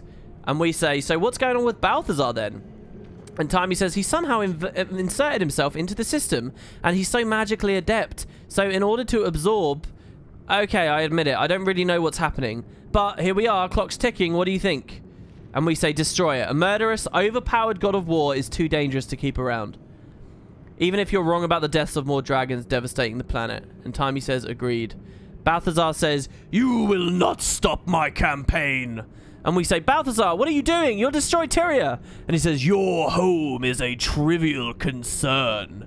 They abated me, dimmed my light, but they will see me now." Clearly, Path of Fire does make it quite clear he's talking about the gods there. I think 10 out of 10. It's obvious. The gods dimmed his light. Cormyr confirms that in this library instance. Cormyr confirms that, so that's good. They will see me now. He says that here. He says, "I will come back and I will get you all." And so that works. Flashpoint dialogue, 10 out of 10. You match up. "They abated me, dimmed my light, but they will see me now." And we say, "If you won't stop, then at least face me, for the honor of battle, of war." And Timey says, "Good thinking. A certain death sentence, but good thinking." And Balthazar says, "I've learned there's no honor in war. But if you crave the glory of the fray, Tamar, Tagon, feast." And then we have the fight. So, I've learned there's no honor in war. We all took that to mean something to do with the Eternal War and all that, but we don't get too much. In fact, what we get of that has already happened in this playthrough series on Twitch. On the Night of Fire's instance in Path of Fire, back here, where we had the optional scrolls we read, remember? That talked a little bit about Divona and the Shadow Army and Menzies, but it didn't say very much. I can't remember. Was it conclusive? The gods won't see them anyway. They're gone. Yeah, I mean... If the gods are leaving their realms, it's actually understandable that Balthazar doesn't want to abandon it, because Menzies would take over. Interesting. That's an interesting, like, kernel and source of some conflict between them, isn't it? That's a really nice point. I like that quantum ethereal. It's kind of like... You can sort of look at Grenth and Doom as well and be like, well, Grenth was happy to leave Doom there. But Grenth left the care of his realm in the hands of his Reapers and Desmina. But what did Balthazar have? The Eternals, and he didn't... I mean, to walk away from war maybe was too hard for him. Grenth also would have some confidence of being like, yeah, Doom's my bitch anyway, because I beat him before, so I could do it again. I don't care if he gets the Underworld. Maybe, something like that. If their realm was the mist is separate from Tyria anyway, why do they have to leave? Well, we don't know that. That whole side of things, why they're leaving the mist, what exactly it is they're doing, that's a mystery. But we don't need to discuss that mystery because that's fine. That's an obvious mystery that they're setting up as a mystery for the purpose of being a mystery. And, you know, it doesn't go any deeper than that. We can figure that out later. Or, to tell you the truth, Guild Wars 2 could go to the end of its days now. Guild Wars, the franchise, could go to the end of its days without ever answering that question because it doesn't need to. It's alien, distant territory, you know? So, yeah, it's basically like saying I'm going to leave the universe. It really is. So we can revel in the mysteriousness of it, but practically speaking, they never have to answer, which is fine. They might give it to us via Lissa, though. I don't know. Oh, yeah, there's another thing. Someone in chat just made me think of. Ruadan29 says, as far as I understand it, they only started taking the dragons seriously after Abaddon died. That was 10,000 years after the Exodus. That's not true. In Ara, we hear that the gods gathered loads of artifacts and relics to do with the dragons to the vaults beneath Ara because they recognized the threat and knew about it. The whole time they knew about it, and I'm sure they had some conversations with Glint about it too. But your comment makes me remember something here. Cormyr made a comment that makes something very obvious.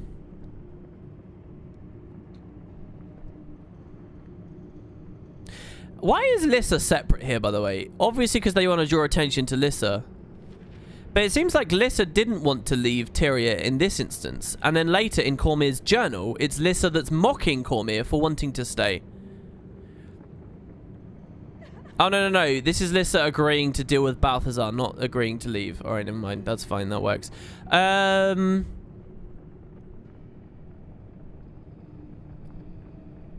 Where is it?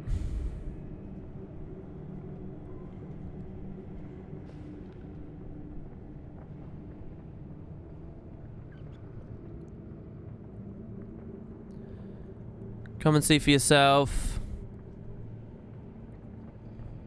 This line here is interesting as well. Abaddon and his army of fanatics waged a war. I really want them to say Abaddon and his army of Marganite fanatics. I just want the word Marganite in there, ArenaNet. We get it a little bit through the Jackal, but whatever. Why? Just because I love the Marganites. I think they're so cool, and everybody needs to understand and know about them. It's more jargon, though, and more lore jargon that just weighs down on already very heavy conversations, so I think probably the right call is to not have it there.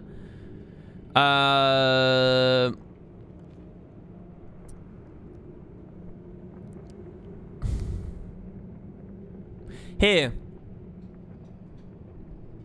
Oh, I can't find it. Anyway, Cormyr basically, well, the way Cormyr speaks to us in this conversation, she essentially reveals that there can't have been that many other worlds that the gods have gone to and built. You might have the impression that the gods go to a world, mess with it, leave, go to a world, mess with it, leave, go to a world again and again and again. But you can sort of read between the lines in this conversation, and it makes it kind of clear that this was one of their first big mistakes, and they really didn't want to go away from Tyria. And the idea is that they're quite new to this whole game. I can't find exactly what line it is, but it's definitely in there. One of these lines has that as a bit of subtext in it. So what I don't understand, says Turtle Emoji, is how is it that he left Tyria with the other gods long ago, presumably known about the dragons already, and one day he wakes up and wants to return and claim Tyria from the dragons? That's what I want to know. What changed Balthazar? They don't say that he did leave, though, do they? They said that it was at that decision to leave that he turned around, isn't it?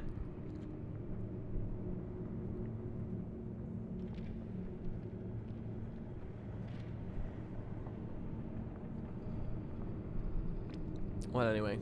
Lissa is a troll, easy peasy. It's a good answer. Do we know exactly when Balthazar was stripped and changed? It changes so much speculation if this was 2 years or 50 years.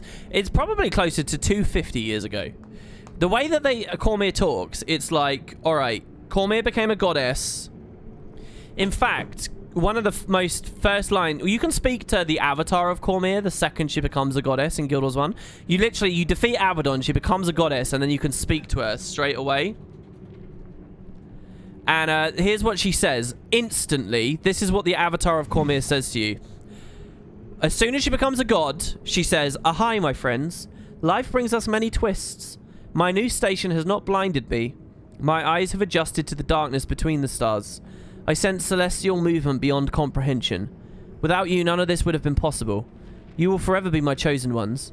If you have need of me, come to the Chantry of Secrets and kneel before my statue. I will always listen." So she says that straight away, and it's like she's learned something. It's like immediately things are clear, you know? And I think that, yeah, basically the stirring of Primordus, that was all 250 years ago. I think it was back then that this all happened, and the gods were like, all right, we're going to probably have to leave. Wait, what? The in-game question, of course, being Cities Skyline. They are RTS noobs. Oh, dude, they announced Distant Stars is coming out for Stellaris soon. Anyway, alright, so let's do the book, shall we, guys? Catalogue by genre. Remember, books are not to be removed from the private library. The catalogue contains list after list of books and documents, ranging from religious texts to history books to personal journals. Okay, we don't get very much interesting there. Here's the Journal of Cormier. Let's just remind ourselves. So Cormier wrote in this, and I like to wonder what use a god would have for a journal. She can't have been writing in a journal for very long before realizing what's the point, right? Or I'm just completely off about what it means to be a god. It's a strange thought, isn't it? That should be... someone should go to our writing prompts and say, you found an excerpt from God's journal. You know, like the Christian God's journal or something. That'd be an interesting writing prompt. It's very weird to think of gods writing... Anyway, knowledge is a protean thing. And I like to think this is her trying to retain her humanity. We got a bit of a Dr. Manhattan thing going on here from Watchmen, right? Like... She's very quickly, very rapidly being introduced to cosmic, universal forces and situations and forgetting what it means to be human and losing that connection. The avatar that said, I will always listen, and she's trying to cling on. She wants to always listen to humanity, but there's bigger and greater and more important things out there. And she's like, you know, she's losing her humanity. And maybe as she writes in her journal, she's trying to cling to that, but one day she'll stop. Anyway, in this entry, she says, knowledge is a protean thing, ever growing and expanding. My librarian's work ceaselessly to record it all and keep it in order. As a living record of everything it ever was, we can do no less. The end of my time here approaches, and I find my thoughts straying. Perhaps Lissa was right to mock me for lingering behind. Like, here, come on, this is Dr. Manhattan! The destruction of Tyria is inevitable, yet there is a part of me that still remembers what it was like to be mortal, what it is to hope. Like, listen to the... This is so... She is saying it is hopeless. She still remembers what it is like to hope. She has no hope. The destruction of Tyria is inevitable.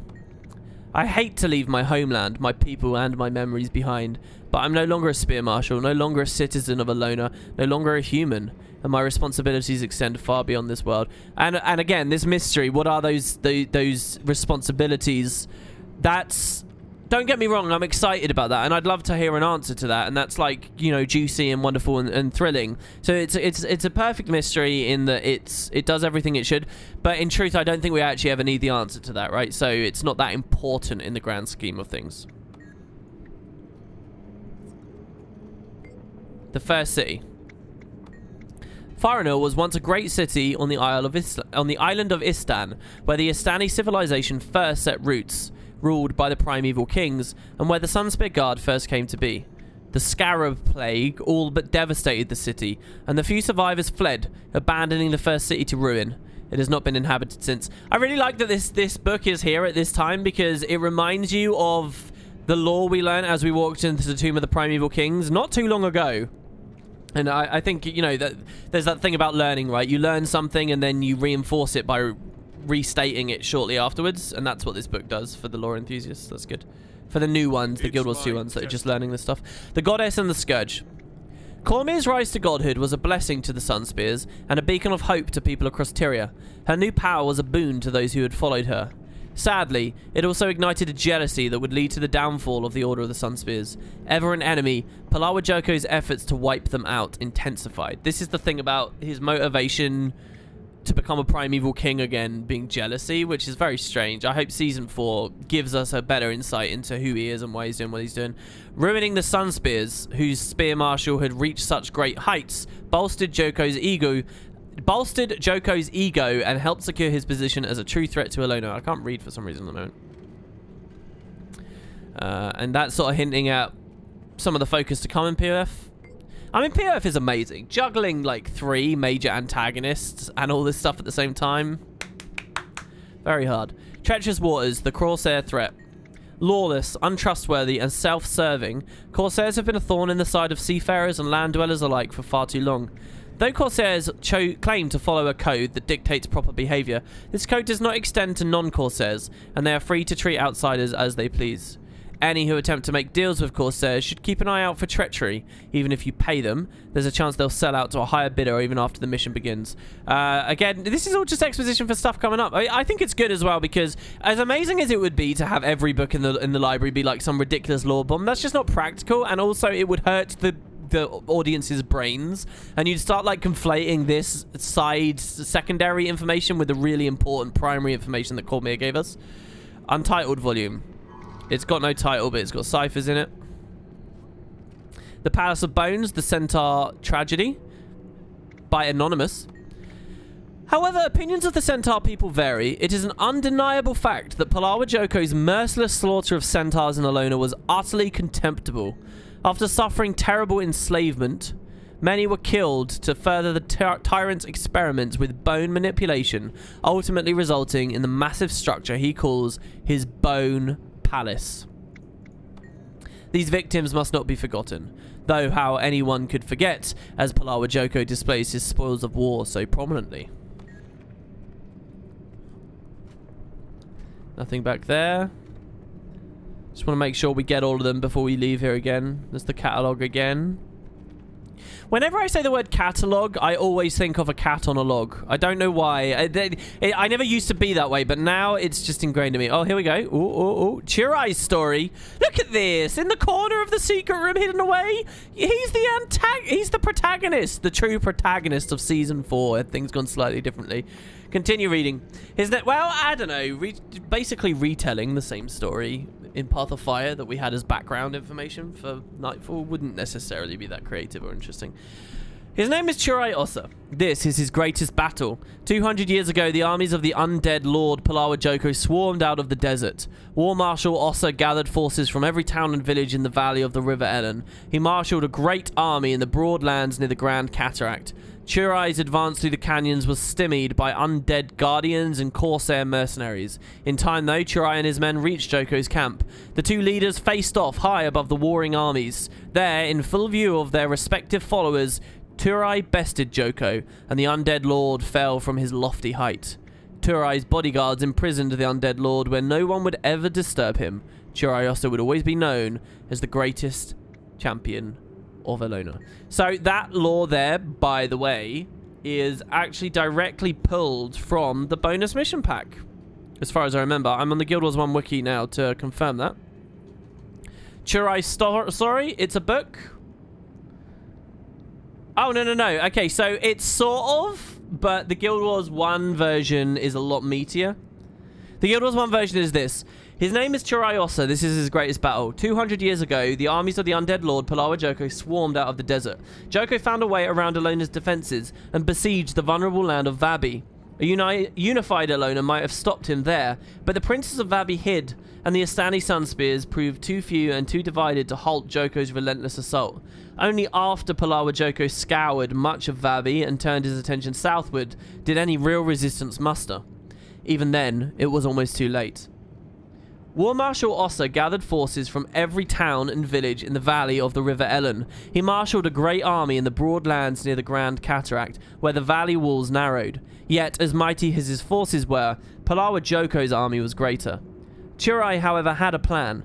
Among his warriors, he had found a miner who knew of paths through the hills above the Jahai Bluffs. The tenuous route might lead Joko's rear guard, and ultimately to Joko himself. Scouts confirmed that the undead lord had insufficiently garrisoned this flank, and Chirai believed a small but powerful group might fight its way through. It was a desperate mission, so Chirai Ossa chose to lead it himself.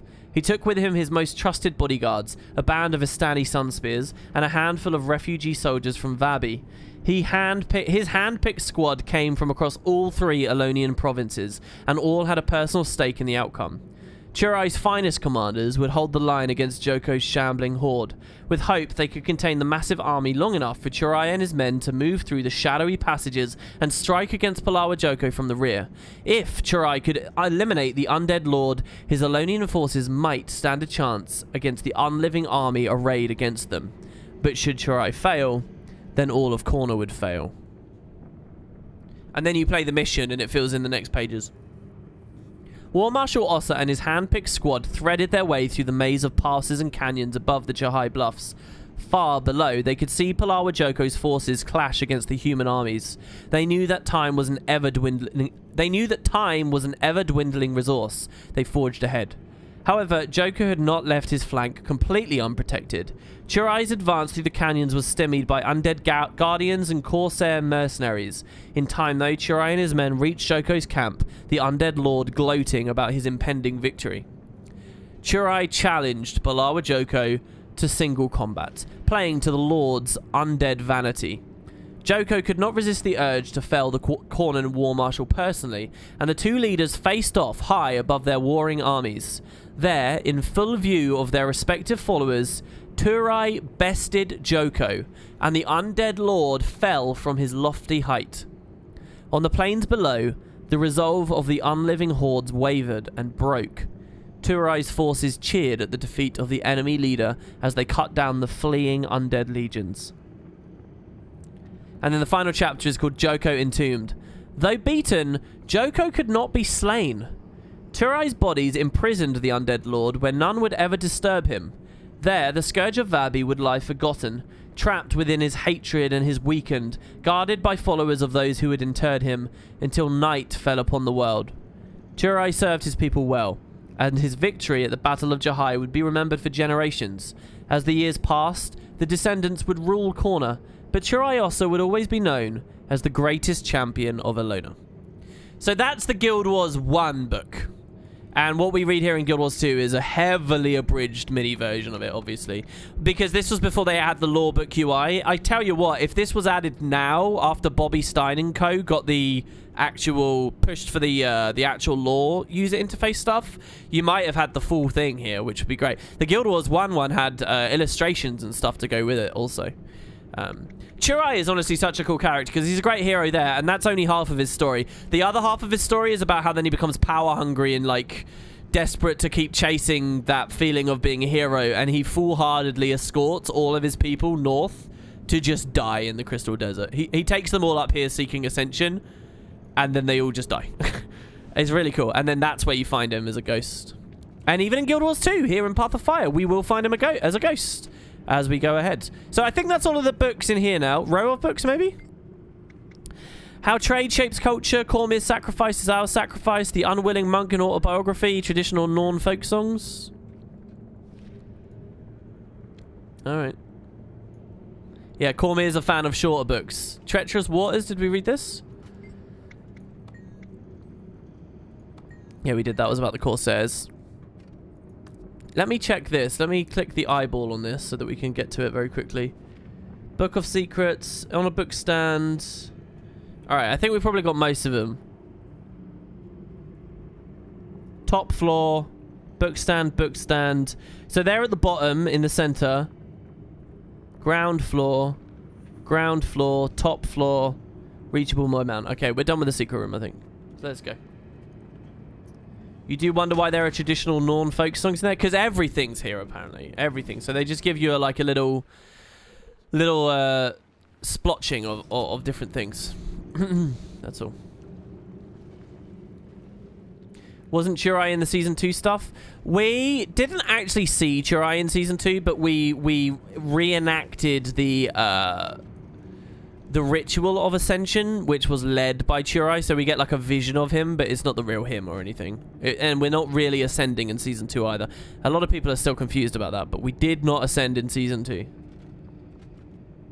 Wasn't there one huge theory that Chirai was a Norn because he was a huge guy? Yes, Dan, well done. Right when Eye of the North was coming out, and around then, people were thinking, is he a Norn? I think a dev did confirm on a wiki page that he's not, but...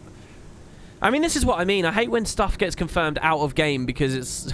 You got so many different random places and sources for the different information. Alright, so the Scriptures of Cormyr. We've read this many times. And so it came to pass that Spear Marshal Cormyr, hero of all Elona, was pulled into the inky blackness surrounding the God of Secrets. And though her sight had been robbed, her body racked, and her spirit flayed, she remained resolute. And through her power, and their combined skill and bravery, and the blessings of the 5 true gods, did Abaddon at last face his ultimate defeat. I find this interesting, because she just ended by saying we still have their blessings to fight Balthazar, and here we're hearing we have their blessings to fight Abaddon. Yet the power of a god cannot be destroyed. And Cormyr, making a choice that only a mortal could make, did take upon herself the mantle of the goddess of truth. The power of a god cannot be destroyed. So where is the power that Balthazar had before they put him in chains? Just spread out amongst the 5? And so by mortal hands did a new immortal enter creation. The Sunspear's Creed. The Sunspears were born of a need to protect a nation. By joining this order, we declare our dedication to the people of Elona. We will defend Elona from every threat, whether large or small, martial, mystical or supernatural. We will strike down foes and lift up allies. A Sunspear never fights alone. We will live in accordance with the 8 virtues: valor, humility, honor, honesty, justice, compassion, sacrifice, and loyalty. We respect all, but answer only to our own. We are the unbreakable wall to shelter the innocent, the unstoppable arrow to pierce the enemy, the unsuppressed voice of support and resistance. Dude, I love the production quality here. Can you guys imagine? Can we just all imagine if in 2012... all the stuff to do with Or and the gods and the city of the gods and that had this kind of treatment? Can you imagine how fucking cool that region would have been? Oh. I've talked about this on streams before, but I get giddy thinking about a world where ArenaNet hadn't tried to release all of Tyria at once, but they held Or off for like a later... You know when we got South Sun Isle, which was totally random and weird and unnecessary? Imagine if that was the addition of Or. Imagine when Guild Wars 2 first came out, they didn't finish the whole story and all the dungeons and everything wasn't done, but they gave themselves extra time to implement them really well, and the first releases were going to Or. Can you imagine how good that would have been? Would have all been so higher quality and stuff. Oh. I actually don't think Or looks cool at all. I think Or looks really low quality and just a mess. Especially when you break out of Or. Look at it on Tyria 3D. You can see how sloppily and quickly they raced to push those maps together. And there's not many unique assets there. I mean, there's some good stuff, and aesthetically it's got some things going on, but it could have been so good. Anyway, this isn't about me whining about Or. You want Mengus 2020? So there was a thing that was only reachable by mount, they said, right? So where exactly might that be? What are we looking for? We got 3 books. One's on the ground floor, one's on the ground floor, one's on the top, and one's on the lower level. Poems by Dana. Oh, hold on. Was Poems by Dana in the middle?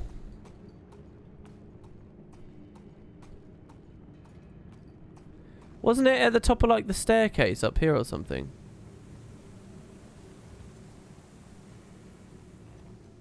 It's important to remember as well that when the player first gets here, they probably don't have the mount. Oh, no, it's the diving goggles I'm thinking of. No, it is here. It is here. Poems by Dana. Peek at the writing inside. Have to tell the truth or you will have no friends. Likes a liar who makes up stories and pretends. What is this?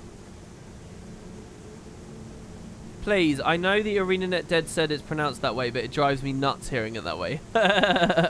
I alternate. I go about 50-50. I go Menzies and Mengus. I go halfway.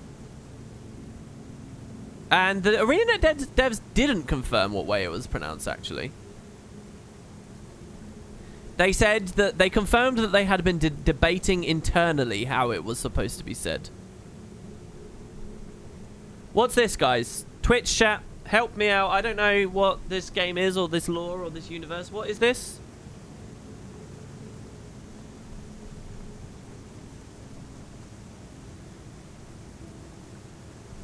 Obviously, it's a snippet. It's, you know, this ... E is like... If we Google this, do we get some, like, actual real-world poem or something that we can look up? Is this the daughter or son of a dev? Is Dana a boy's name or a girl's name? What is Dana?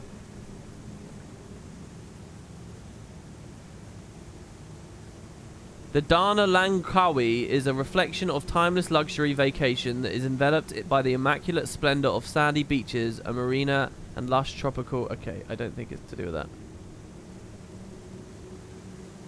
Dana is a modern Palestinian town on the West Bank. What?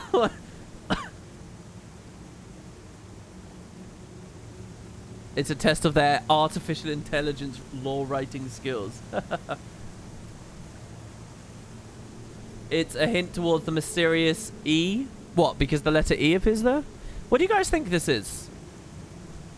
Was Dana a character in GW1? I can imagine it being a little Alolan girl. No, there's no page on the wiki for her in GW1. On GW2, there's poems by Dana. There's nothing. Has anybody done any speculation on this? What is this? Crap, I should have asked this on the forum AFC. Yeah, I was wondering if it was a dev's family member, but it's a bit weird to put that here, isn't it? Dana is the new god of war? Have to tell the truth or you will have no friends. Likes a liar who makes up stories and pretends. What could this word be that ends with an E? What word could end with an E that could go there?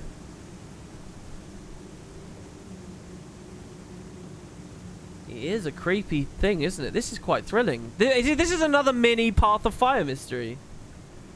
Oh, no one likes a liar who makes up stories and pretends? You have to tell the truth or you will have no friends. No one likes a liar who makes up stories and pretends. What if this is like an anagram or something? What if we can shuffle this around and it works?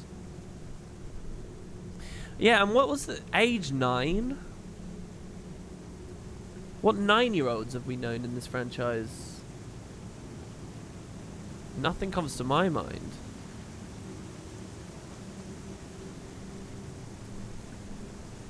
There's the 9 rings.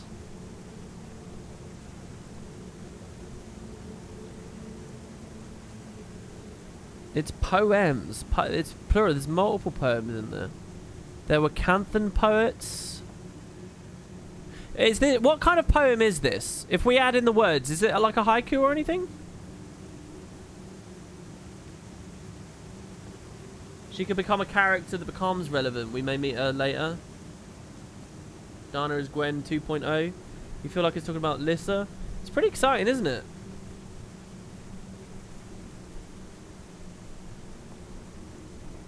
That story about Lissa showing as a small girl. Oh, the updated version of the scriptures for when we revisited Orr in episode 6.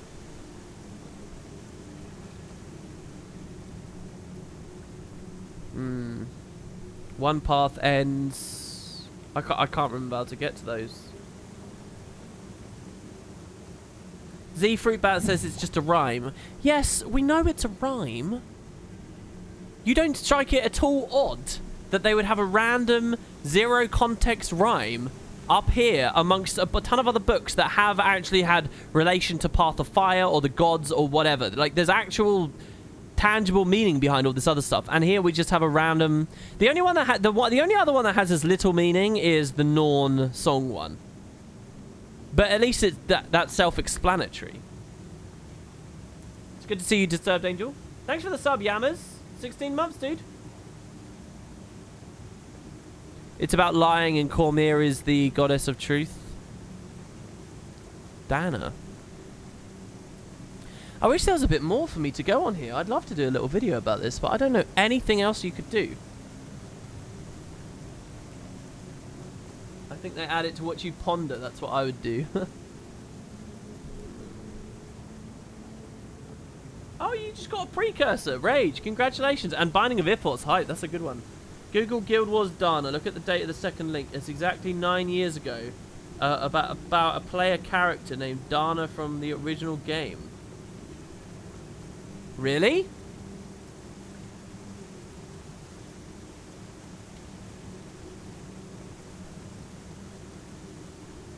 Dana Germain. Dana is the first character I seriously played. She's the only Tyrian-born character on my account. She is who I take through each campaign or content first. She has become the focus of my attention, even more so now that I've begun to work on titles with her. Her secondary is Monk. However, I've been known to run /Mesmer. So she's not a Mesmer, she's a Ranger. Titles, she's maxed those. She's a member of the Binky Pony Army and the Boat Crew Alliance.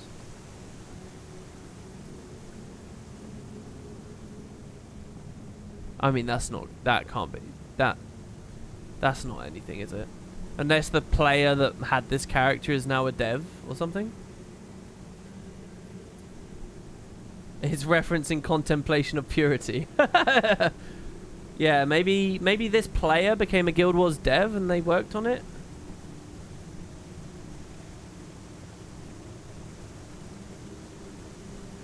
Make a note of her, I bet we'll see her later, says Cherry Tunes. This is quite thrilling, isn't it? Find me something Guild Wars that fits closer. Imagine if this was the start of like an ARG or something. Can you imagine?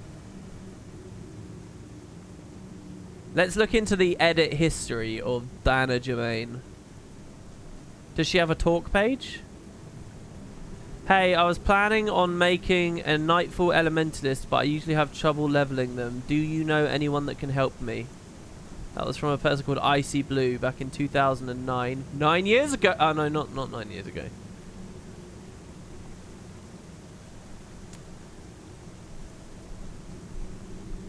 I don't know, guys. I don't really know how wiki culture worked. I don't really know how to browse wiki. She's the main character in the new card game for mobile. What? Oh, it's going to be so hype at E3. Dana Lore coming at E3, guys. Oh, yeah, no, it was. It was 9 years ago. Yeah. I don't know. Someone go figure that out. I look forward to finding a Reddit post on that in a few hours as somebody detects it through. This is incredible. Someone must have talked about this in the lore forums at some point, surely. Yeah, Path of Fire was a 2017 release, so it's not... It has to be 9 years before Path of Fire came out. That's a very good point. Let's keep our heads.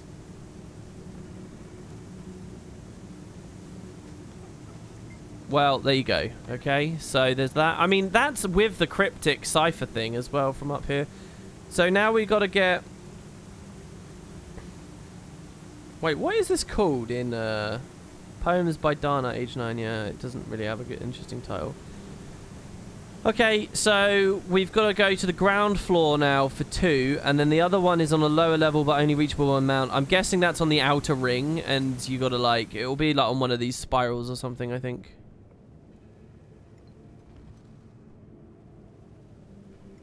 I don't really remember.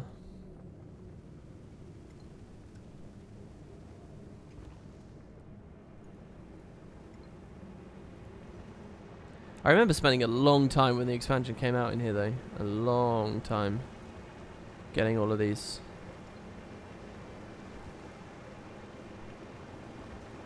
At least the Griffin's kind of quick.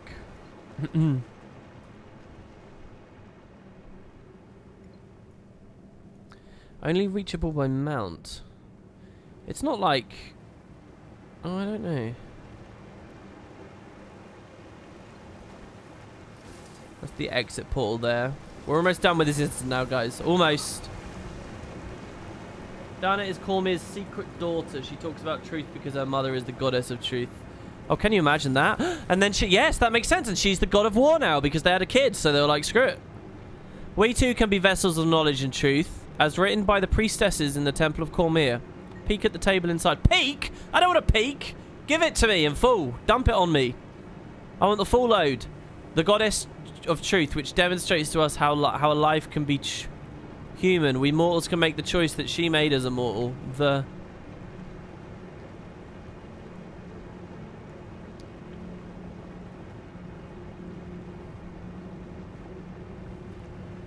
I'm not sure there's anything deeper to interpret there, except a little reminder that anyone can become a god. Goddess demonstrates to us how a life can be... I don't know, truthful? Combined with the Dana poems. Do you think we have to combine that with the Dana poem? What was the Dana poem again? So this would be... Of the goddess of truth, which demonstrates to us how a life can be... have to tell the truth or you will have no friends. Human. We mortals can make the choice that she made as a mortal. Thee likes a liar who makes up stories and pretends. What if we have to combine all of them and then shuffle it all around? You have to combine it all together and then like blend it all up, and then you'll find that the words work in another order.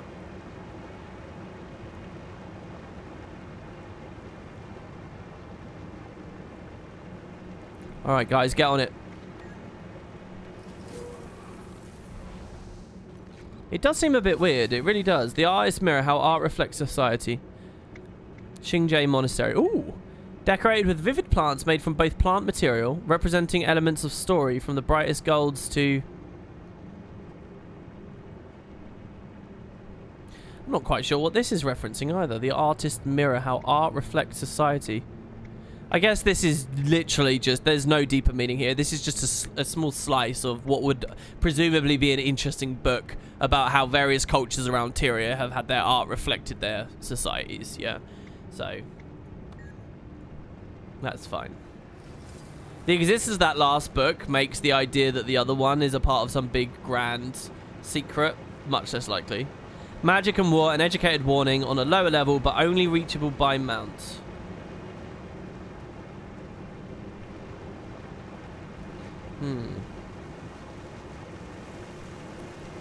I honestly... I'll keep going around the outside here. Is it like up here or something? Do you climb up one of these and then hop across? Nope. This is... You can't walk through those, can you? No.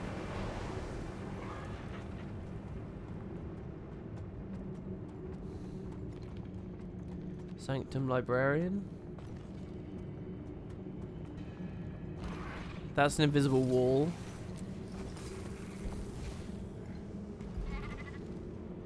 I think it's on one of the places like this, right? I think it is. Shame that guy has no dialogue. Oh, here you go. Yeah, we got it. We got it. Magic and war, an educated warning. One challenge down. Circa 199 Dynastic Reckoning. Peek at the writing inside. The mental state of soldiers and civilians alike. I'm willing to provide proof. It is of my sincerest opinion that the root of these ongoing conflicts is quite... I don't know. I noticed yesterday that the Inquest area of Sandswept, there are computer displays that have the destroy picture from the Novus Dragon Labs and the Hot Sprung Magic. Yeah, I saw those as well. Would 9 years ago be around the time that Destiny's Edge split? Well, you can't really... Oh god, are we dropping frames? We are. That's strange. I guess I just had a bit of an internet issue. You can't really... You can't compare the age 9 little girl to the year 1330 AE, because these are writings throughout history and time and stuff. Like, that paper... She could have been 9 years old at any point in history. Do you know what I mean? We get the mini Sunspear Cormir here, who I've already unlocked, so I'll have to delete that. I can't be able to do that now. So I don't think that exactly is what you're looking for, sadly. But there you go, guys. What an instance. Genuinely, we spent about 4 to 5 hours across 2 days just discussing and dissecting what happens here. And, you know, I gotta say, I'm glad I don't really consider myself much of a streamer, but streaming is great for this kind of stuff, because this is way too boring and not, the lack of any kind of script or cohesion is too low quality for a video. But no one would want to watch a 5-hour video of this, so being able to do this on these streams has been really good. I like this. This is exactly why I like including Twitch in the things I do, because it lets me do this kind of content, which just doesn't have a place anywhere else on the internet, I don't think. So, with that said, I think we're going to leave, guys, and we're going to continue. Why does the optional thing not register as completed? I think we're going to continue with the story now. Is there anything people are still a little unsettled on in the discussion? A point of clarification you'd like to offer me? A question you'd like to posit to the stream, myself and everyone else? How are we feeling about this? Do you think the devs did a good job with the meeting of the gods? The first one since the Gate of Madness all those years ago? Or do you think they did a poor job? What are your general impressions as we walk out of the library here? If there's something you want to be said, let it be said. Because now we go on to Kesho and we go on to other aspects of POF. Would 199 Dynastic Reckoning be the time of the battle between the gods? I don't know. I can't remember what the lineup is. Dynastic Reckoning is older than the Movelian calendar. That's what they call it, right? Because they date back to like the creation of Fariner, I think. But I think it's by like several hundred years, not just 199. Good job overall. Presented beautifully. Problems could be fixed. Good job. Presented amazingly. A few unfortunate wriggles. Devs did an okay job. Obviously would like more information, but better to have less info than crappy and non-thought out info. No, I want to read all the books, and ArenaNet is unfair for letting us not read it all. Please stay in the library forever. The Kesho arc makes me want to puke. Really, Shatter? I thought the presentation in Kesho, once again, is astounding. I really like the presentation when we get there. The entire bit, actually. Finding Kesho, all of it. That feeling of being lost in the dungeon, in the desert, I love. Going back to Amnoon. It's too short, but it's good. As a non-Guild Wars 1 player, it felt somewhat forcibly Sunspear connected. Well, isn't that kind of important considering we're interacting with a Sunspear god?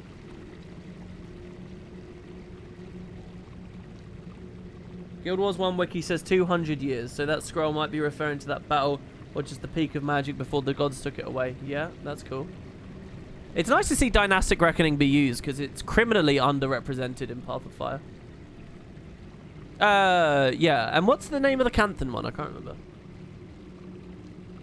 Have you seen the new Mist Traveler? No, I haven't gone there. I have heard of it. I haven't seen him yet, though. I didn't look at it that much, but even it took me nearly an hour to hunt them down to read them, though I think I missed a lot of what they were about. Do stone dwarves poo? I don't think so. I doubt they eat. They do deteriorate over time, though. We saw one of them lost their thumb, right? So, do we consider that excretion as far as dwarves are concerned? Kesho is cool. Really, my only problems with Path of Fire story is Balthazar's characterization and Cormier's wonky reasoning for not helping. Yeah, I still think it's wonky. 2 streams in a row, back to back. I'm not too convinced as to why she doesn't come. I'd like to see them do a combination of stuff like the free will thing, the fact that she might draw elder dragons to her, the fact that... And I mean, I don't like how cryptic the end is as well. I don't think there's enough tangible on this. You carry the blessing of the gods with you, never forget that. Okay, I will never forget that, but what does that actually mean? Does that help me versus Palawa now? I don't know. Random question, what do you think about Jenna's stone room having a bloodstone theory? I think it's an interesting theory.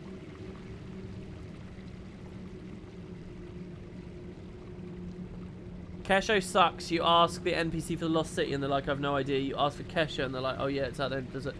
That doesn't suck. You might know the word Kesho, but you might not know of it as a Lost City. And that's a pretty petty, minor thing to claim weighs the entire arc down, isn't it? That's like one bit of NPC dialogue as you warm into it. I think that's a pretty scathing criticism of a large part of the story based on a single NPC interaction. If you ever get a chance to check out the new NPC, he's really spooky. Yeah, I do want to see him. I want to make a video on him. Now the question becomes, with the departure of the gods, how long will the humans of Tyria continue to worship them? Yeah, I mean, Kazmir is the only human, really. They're not going to listen to a Norn. I mean, I guess if we were playing as a human, we have a lot of weight as well. The commander saying that is going to carry something. There's a lot of really big, important conversations that need to happen between us and the Tyrian mainland that haven't yet. Like, I really want a scene where we sit down with Almora and Logan and Real and Gix and basically actually say, guys, we cannot kill Elder Dragons. That's such a cool, rich, amazing idea for a scene to implement, and they haven't done it, and that makes me really sad. But there's lots of conversations like that where we should see how core Tyria, because we're supposed to care about Tyria, we're supposed to care about these people and what they think and feel of everything. We need to be able to dip back to them more than we do. I mean, Sylvari players feel the sting of that more than anyone else because of the whole Pale Tree thing, right? But at least they resolved that somewhat with the Callid Bulk Chain. I don't know, there's a lot of those little things though.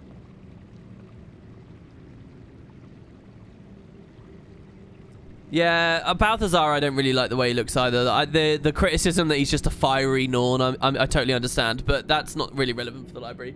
All right, guys. So, Dana age 9. Next time there's a lore forum AFC thing, be sure to ask the devs about it. Because I haven't seen anyone ask them about it. And it's contemporary enough that it could be good. So we leave the mists. None the wiser. But with the idea that the gods are gone and we're on our own, reinforced in our minds. The divine reliquary obtained. With some a tarnished compass. Dented and burnt, but it does suggest you are the center of the world. So that's nice. Ah, this is so good, man. I love these as well. Alright. And we're back in the Tomb of the Primeval Kings. I cannot tell you, I just want to be clear again, I cannot express how happy I was in the story at this point. Because, again, I hadn't really taken... I was a bit confused by everything, and I knew I'd have to go back through it all, but I felt so thrilled by everything I'd seen and experienced. And just to come back here and be back at the bottom of the Tomb of the Primeval Kings with all of its own nostalgia and stuff was so cool. And this, go back to Zalambur. One of the most important things in RPGs to me is being able to, like, go back in and out of hubs like this. I think it's so important. And they don't do it enough in PoF, but they do it once, which is right now, and that's so cool. So we move into the next chapter, really, guys. We will be on the next stream, checking out the free city of Amnoon again. Maybe some optional lore in the Highlands, and going south towards the Desolation, Kesho, and beyond. So cheers, everyone. Thanks very much for watching. Again, feel free to send me messages if you feel I missed anything, and I'll be back very shortly. Yeah, I got to work on the LP as well. We got to get the Sylvari stuff going and whatnot. Hang in there, guys.